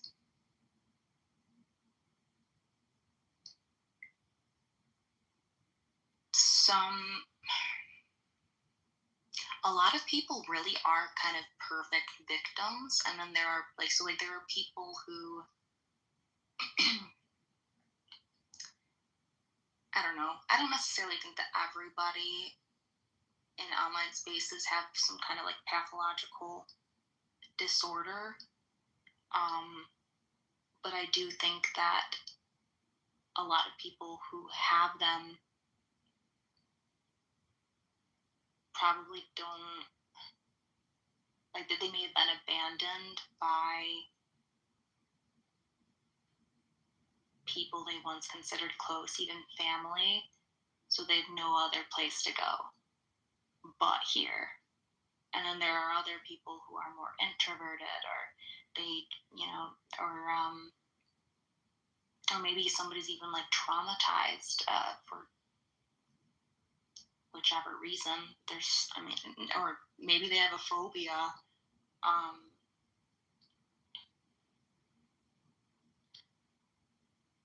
So I do think that people have different reasons for joining online spaces. It's just unfortunate that some of the really dangerous personality types find their ways here too, because nobody in their real life wants to be around them. Yeah. Would you rather cook or order in?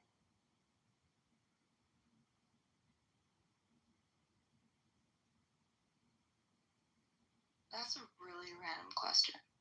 Yeah, definitely is. You don't have to answer it, that's fine.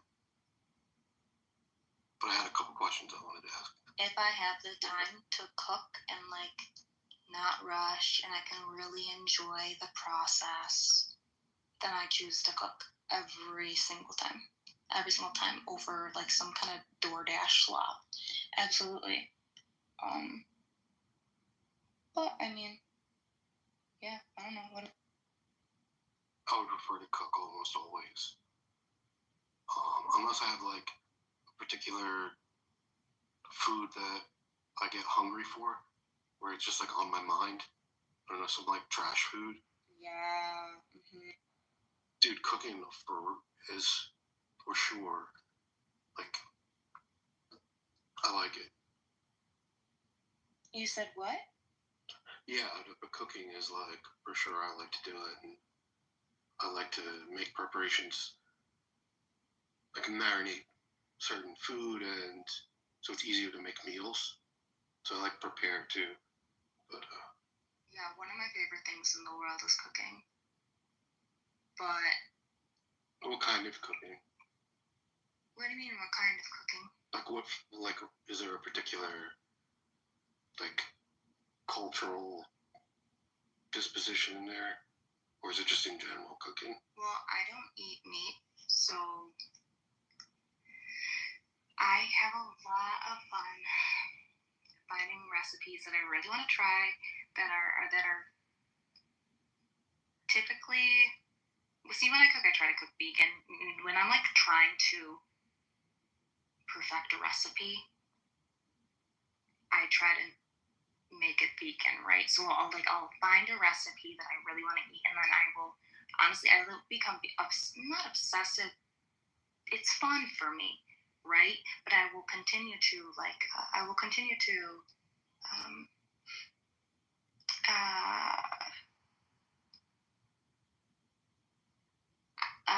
fine tune the recipe over time until I feel really confident about it. And because one of the coolest, I don't know, I think it's really, really cool. I think it's so cool when I can perfect a dish that's vegan, not say anything to somebody, feed it to them. They don't know that I'm vegan or that I'm vegetarian, right? And then them just not even say anything about it and just compliment the dish. It's such a compliment to me when a person,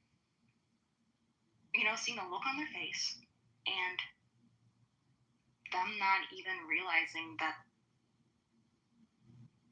the dish is vegan. It's a really cool experience. It takes a lot of time, a lot of trial and error, but I have a lot of recipes that are truly my own. Maybe one day I'll come up with a cookbook. Yeah, that really resonates with me. Like, in order to make a dish that you feel confident in, it's going to take more than one go. It's going to be rare if you're able to nail it first go. I mean, unless you're good at cooking. Yeah, but even that, like, what it means to be a good cook, I think, is that you just have done these dishes so many times. Like, for example, I had this challenge where I was like, I want to make food as delicious as, like, takeout, like Chinese food or something like that, and finding out all the little techniques that you can do to really make it indistinguishable from, like, what you get at a restaurant. And that takes like hundreds of tries. So there's some dishes that I've done hundreds of times, and like just perfecting them and knowing the little intricacies, the subtleties of how to make it just right. Because there are always these little things that make a difference, for whatever reason. And what is it that you? But that's what's so fun about cooking, right? That when you've done it over time, it becomes easier to know, it becomes easier to, you can make a dish for the first time and then just know in your mind, I want to tweak it this way, this is what I have to do. Because you have that experience of knowing how different tastes and textures interact with one another, or different techniques, right? And I don't know, cooking really is an art. I mean, I say that when I say that, what I mean is, I think that it's an art when a person steps away from just reading a recipe and putting something together, right? There is, to me, an actual art form to understanding how different ingredients work together, or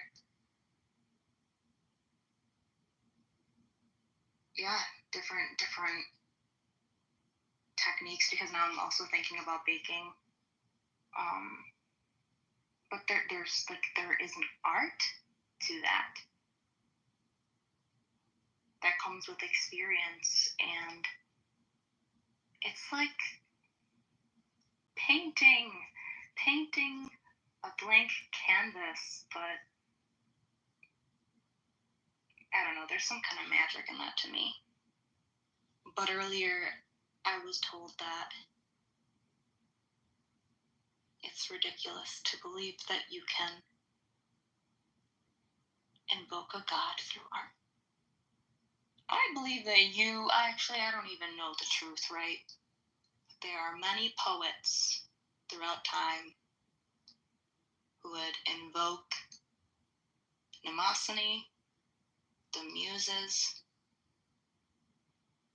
before putting their thought to paper. It's interesting you say that, because, like, a lot of times I think that people mistake what an artist experiences in appreciating a piece of art is what they experience when they talk about God. And I find that there's like a confusion there sometimes with people where they conflate the two, because these texts are literature. They are art themselves. So you take something like the Gospels, and they were inspired writings. And of course, you're going to have an experience, a profound experience. Because they are divine inspiration themselves. Yeah, absolutely. And like, there's this sort of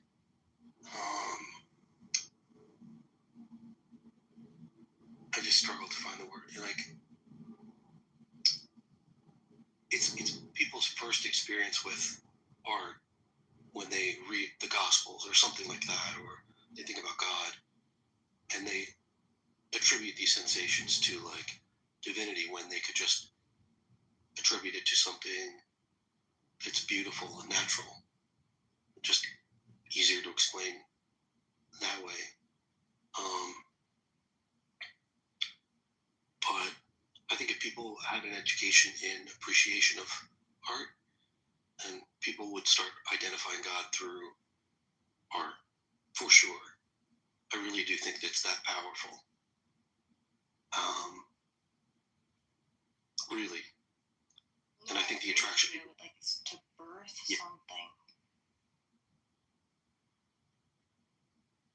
That's the way I view it. Like the act of creation is to birth something.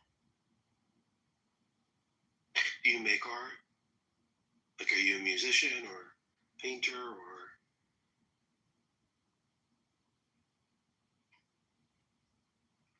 I always struggle with answering this question. I'm a creative person.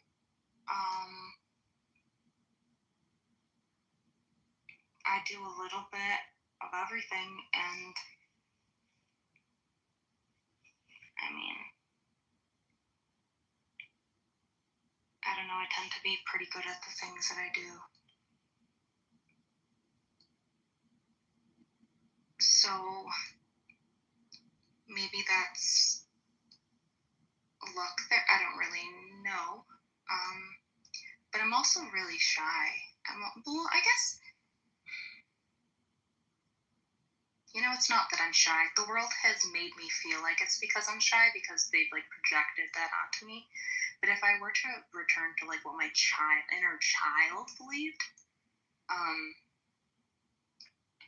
my art is my own, and they're like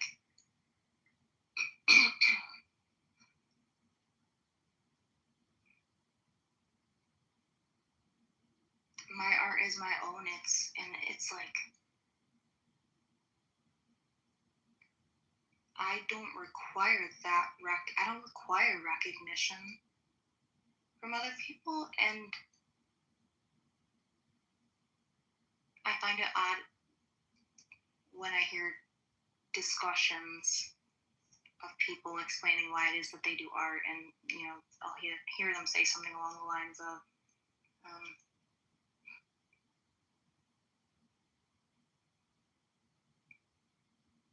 trying to remember this one specific individual.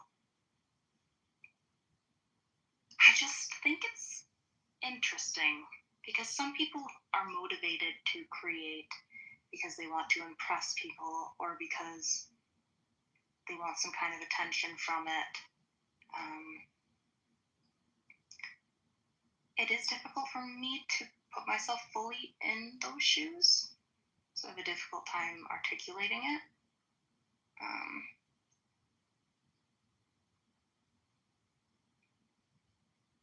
But to me, with like the act of creation, that's something for myself.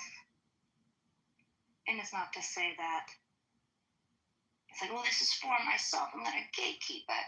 It's more like I don't know. But that's something that I struggle with too, Daniel. Like, this world full of people who just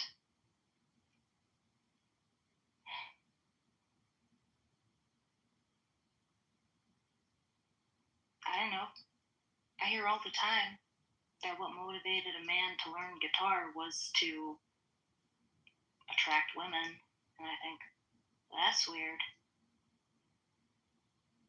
I'm probably autistic. That was a really, really, really, really long answer. I'm sorry. No, it's great. A lot of that resonated with me. And there's like this dichotomy. It's like, is the art for you, or is it about a communal thing? So you sort of just opened that doorway.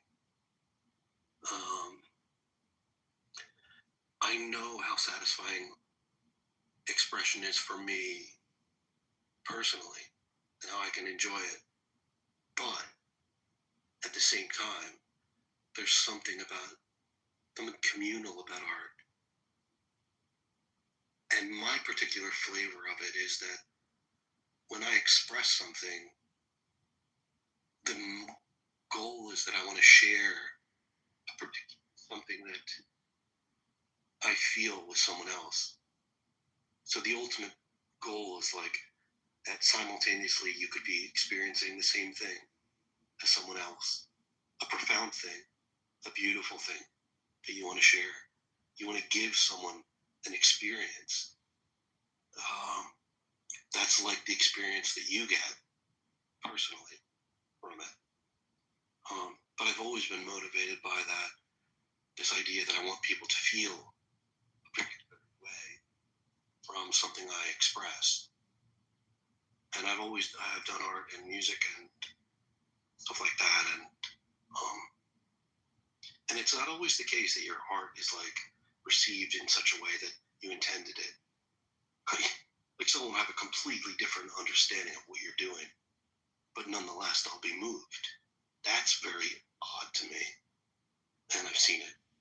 But what is in my mind when I'm making a particular piece is that there's something I feel and I want you to feel it. So that's what motivates me to express. There's just I can't help but want to express. See, I show love through cooking. So I think about I show love through cooking. So I think when it comes to other creative pursuits, it's more like, oh, there's something inside of me, get it out. Okay, now I just I fulfilled the goal. I don't need to take another step, at least in that aspect. But I mean, it could be because I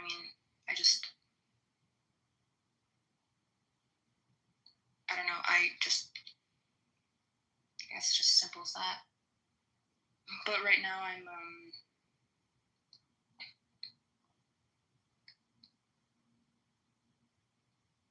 I suddenly feel motivated.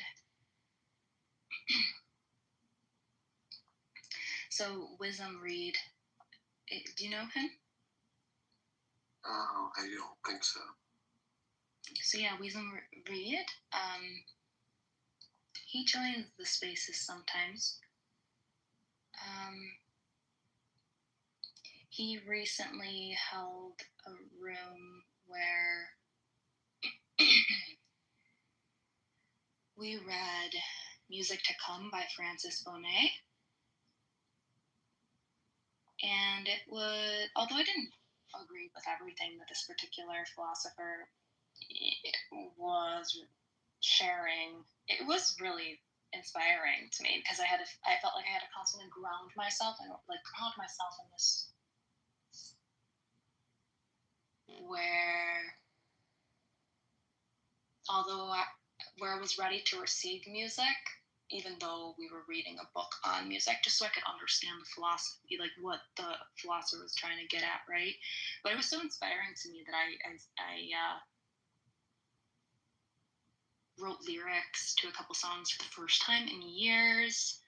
And I've been playing with a software called BandLab. It's been a lot of fun, but who knows if I'll ever end up with a fully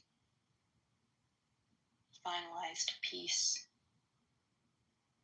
I almost wish that I did have a drive to show other people, because then maybe it would help me complete a song. Yeah. Like, okay, you open up another sort of, the idea of like following through and finishing a particular piece has always been a problem for me. Because inevitably, if it's finalized, then it's either going to be what I want it to be or not. And typically I find that when I finish a piece, it's not what I want it to be, and there's a sort of something depressing about that. I like to leave it open, like these pieces that I just don't completely finish. And but yeah, you raise like a lot of really cool points. But I was going to say something.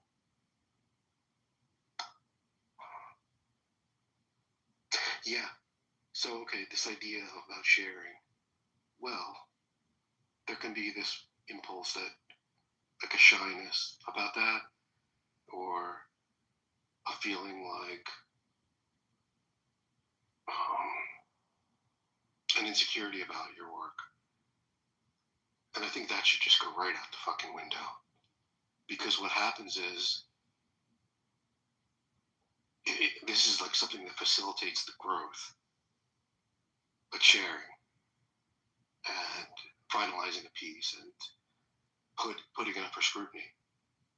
And it's a great pressure that sort of develops, hones your abilities in a particular way. So I do really think that sharing, if you want to, can be like a really great way to grow and become better at what you're doing. So what I would do is I would video myself making work, and I would put it in like 10 times speed. So you'd see me making something like a bowl or a hollow form, and but I would leave my mistakes in there. I'll just leave like when I fucked up or something like absurd happened. I'll just leave it in the thing. Because the other artists I saw were like editing their videos and trying to make it look so pristine and giving like something fake. But I would video everything and leave it all in there and put it in, even the things that are absurd. Like, so I think you just let it all out and just go with it. Fuck it, you know?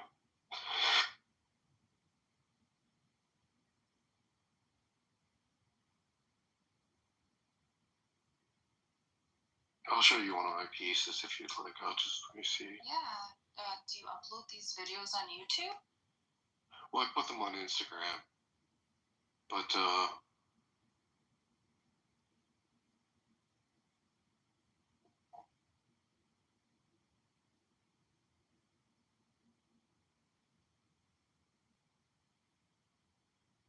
yeah, I can show you at a later time, but yeah, I make stuff. I mean, I make things as gifts, but as far as like personalized gifts kind of stuff. But as far as art that's for myself, I don't, it's difficult for me to find the utility in it because I don't care what other people would have to say about it, and if they didn't like it, I just feel like it would be a burden on me. Like I would just think like, okay, well, why did I even do this? I would have been just as happy. I don't know. It also doesn't. I don't know. It doesn't really bother me too much. I do wish I could finish a song, though. I really do. I do wish I could finish a song.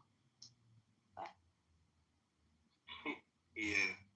There are parts of the process that are more enjoyable than others. And, like, so for example, if you're creating, there's going to be this extraordinary expressive phase where you're just letting it out. And then there's going to be this technical phase where you're refining it. Technical, and I cannot, it's so difficult to get past that. It's so difficult to get past the technical part. Like, I can write lyrics, I write all the time. But I'm having a difficult time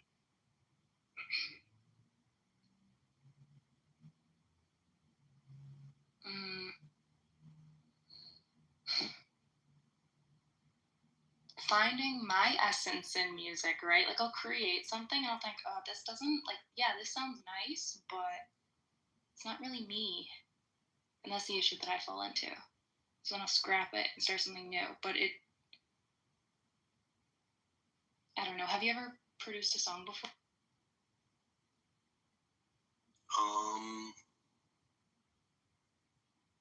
I don't think in its entirety I've ever, no songs, but other things. Like the type of music that I was interested in was like very much looking at someone already wrote something and I want to reproduce it. Like you look at the score, you look at the ink on the page, and you can express yourself through someone's work. But no, I don't think I've ever made music completely by myself, but I'd like to try. And I envy people that can do that. It's extraordinary. I envy people who can do it, but you can tell that it's authentic to them. There's just something magical about people who are able to know how to capture their essence, for lack of a better word, right?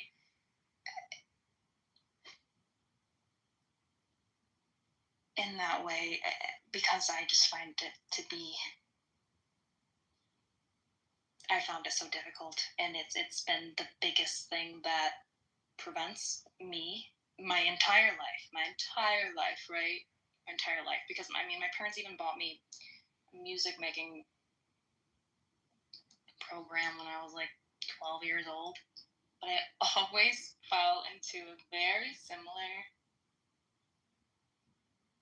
just scrapping everything. And I'll play some of my stuff for people, and they'll say, "Whoa, that's really good. You should keep that." But to me, it's just like, yeah, it's okay, but it doesn't make me feel anything. It sounds good, but it doesn't make me feel like I'm invoking a god. Yeah. No, I think you make a good point there. It's like there's a certain disappointment when what makes you feel a particular way isn't received, and just inevitably, like you see a piece you make or some work you're doing, and you feel inspired by it, and the expectation is that someone else will, and sometimes that doesn't happen. And I don't meet my own expectations. I never meet my own expectations. That's right. That's gonna happen. Yeah, that's a sign though that that's not something that everyone is inclined toward. That they have a certain standard, and people just put out whatever. But the fact that you have this discernment and this standard about what you make is an indication that you should be making stuff.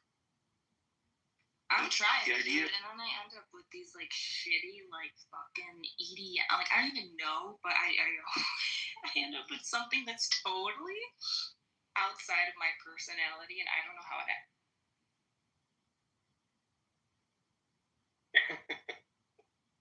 That's interesting. So there's something along the way where you're like, it deviates from you. And turns into something that I would never listen to myself. Were you moved by it? Like it turns into something that once you were like moved by or motivated by, and then it just turns into something that like you don't care about? No, I get stuck in because it's like using these music softwares, using the music softwares that I have. There's a technical aspect to it, right? I think maybe I get so lost in that technical aspect of like where things should be placed that I haven't mastered that, right? I haven't unlocked that. I haven't unlocked the ability to simultaneously incorporate the technical aspect. I don't know. I just focus so much on like the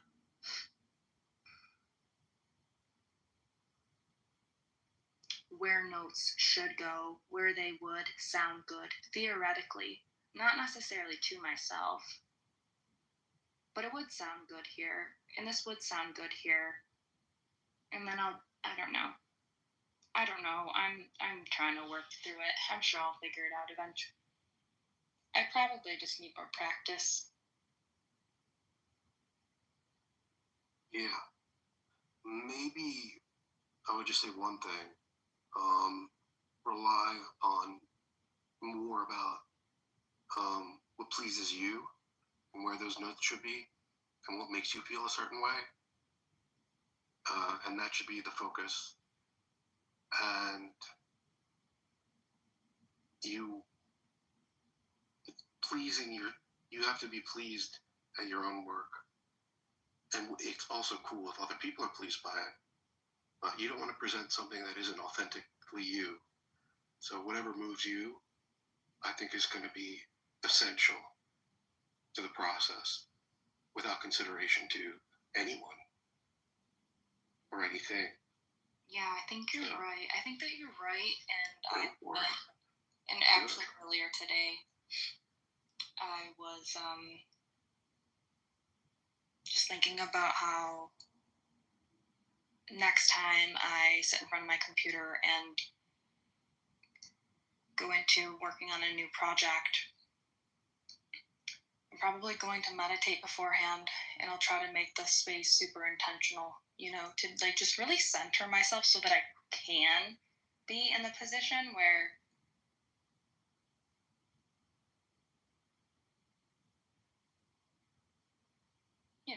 I'm just centered and able to be in that state of mind, I guess. Where like I feel less stressed out about where things should go. Yeah, absolutely. Like, dude, doing is exciting to you. Like, so for example, obviously you're inspired by music. So you're someone who appreciates and loves music. And that should be an inspiration for you to want to create.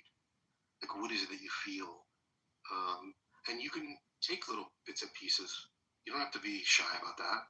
Everybody borrows and is inspired by other people. So take little bits and pieces. But primarily, dude, you have to be, well, I shouldn't say have to. I'm speaking only from my perspective. It has to mean something to me. It has to be beautiful to me. And I wouldn't fucking do something that I didn't think was beautiful. That didn't please me completely.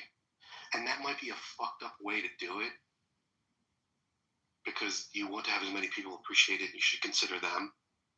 But why? They can create their own art. You know, I said, why? I mean, if you're not, unless it's like a gift for them or something, like, they can create their own art, right? I mean, I'm willing for pushback here. The way that I see it is like, everybody has the ability to create art for themselves. Everybody also has the ability to create art intentionally for specific people. So, like,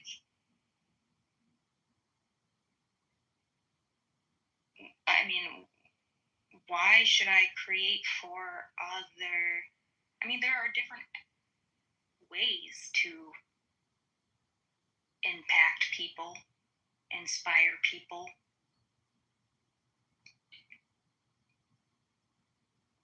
Maybe that's just it. Daniel. Maybe your way of inspiring is through art, and maybe we're just a little bit different in that way. It's not to say that I don't have different modalities that I attempt to inspire, nurture, whatever, somebody in a particular way, evoke some kind of joy. But at the end of the day, everybody can create their own art. So I don't know. I've also been in some really toxic communities of like really snobby art people who will just like point and laugh at other people's art. So that's not real art. My art is real art. That's not real art. Yeah. I don't like those people. There's like all kinds of fucking weird groupthink about art. And again, like, dude, you keep asking like questions that it's obvious to me that you're an artist. Well, okay, so this groupthink shit. Now, you have to strike a balance, because when you tap into the community, you're going to get inspiration from different artists. But if you embed yourself too much, then your work just becomes shit. So, again, there's this fucking like counterbalance. There's this the equilibrium you want to create, where you're autonomous, and yet you're part of a community. Right? You do it for yourself, and yet you want others to be inspired by it. There's all these like sort of these this equilibrium that you want to strike, which is good for you. And I think it's cool that you don't give a fuck about like what anyone else thinks, and it's not even for them. Don't even care to share it, but it's just interesting. But if you look at my PTR, poems, and I intend on publishing it anonymously. That's a really cool goal. Did you have to go to a glass museum or something to do that? Oh my god. So I was watching, never mind, I won't go into it, but I was inspired by glass when I made that wooden disc bowl. I wanted to make it as thin as possible, which is quite difficult, but, and the way the light travels through it. But at the time I was watching glass blowing, and I was inspired by glass blowing, and that affected my work to make super thin stuff that like light traveled through. So this is wood. Yeah, that's wooden. That is really cool. And there's a light in there. But So, what is the function of such a thin bulb? Is there a function? that's the interesting part about it. So I had some dude buy my work, and like he spent like, I don't know, like a couple $100 on some of my stuff, and he was like, Daniel, I put my oats in your bowl, and it tipped over. And I was like, I don't make them I make them because I think they're beautiful. And I felt bad about that. Like he had put his cereal in the morning into one of my bowls thinking that this was like this piece of work that functions. But his oats spilled everywhere. I did whatever That's I like. pretty impressive that the wood is that thin.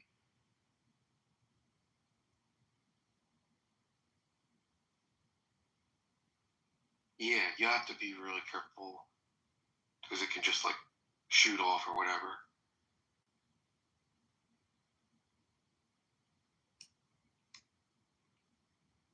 Do you usually work with wood? Like, are you what do they call a wood? There's a name for it. Yeah. Yeah. So like the place I live, it's a really unique place to have like this material. So a lot of the time that this material is a nuisance. Like it's in the middle of the street. Those trees fall over. So you can just go and collect all this beautiful, mysterious like material. Well, it's in Philadelphia, so it's in a city and it's in like these areas that are preserves. So people in the city want to have places where they can go into the forest. So ultimately, some trees just die and fall into the roadway, and you can just harvest what's there. That's pretty cool. You live in Philadelphia? Yeah. Yeah, I had a boyfriend who lived in Fishtown. Oh my God! How do you know what Fishtown is? Because he lived there. Have you been to Fishtown? Dude, I practically lived there. Oh my God, that's fantastic. I practically lived there. Are you near there? Yeah. You ever eat at Loco Pez?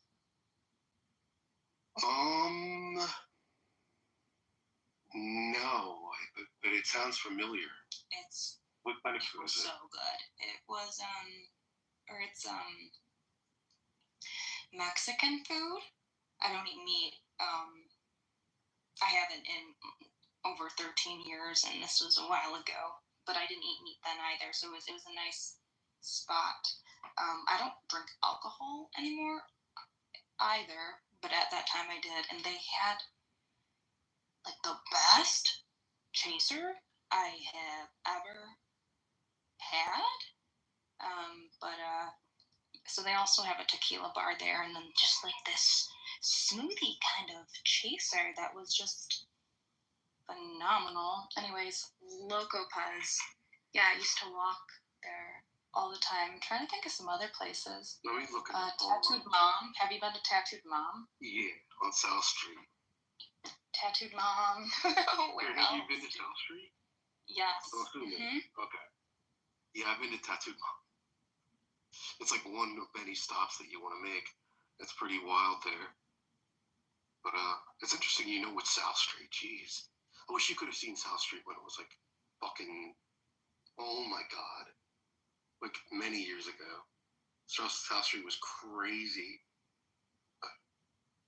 So you say Loco Pez? Loco Pez, yeah. Let me look. I'm trying to remember like other places that I would hang out at, but it's so difficult to recall the names now. I'm kind of sad that I can't remember.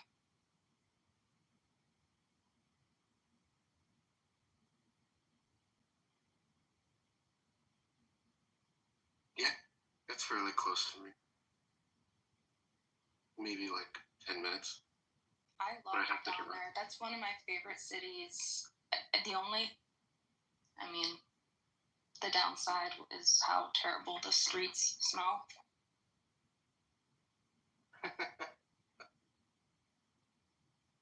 Yeah, Philly's gross, man. Dude. I mean,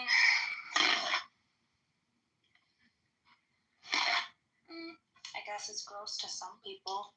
What were you ripping I apart there? thought it was awesome. Oh, I was ripping a paper towel. My cat just threw up. Oh no. Yeah. All right, I gotta get going though. It was nice chatting. Yeah, for sure, Flora. Have a good night. Good night. See you guys All right. around. Yes.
Hey, Sam, are you?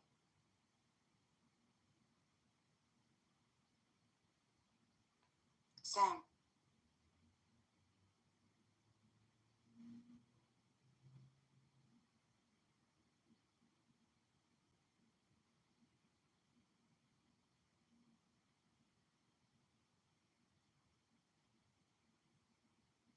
Sam.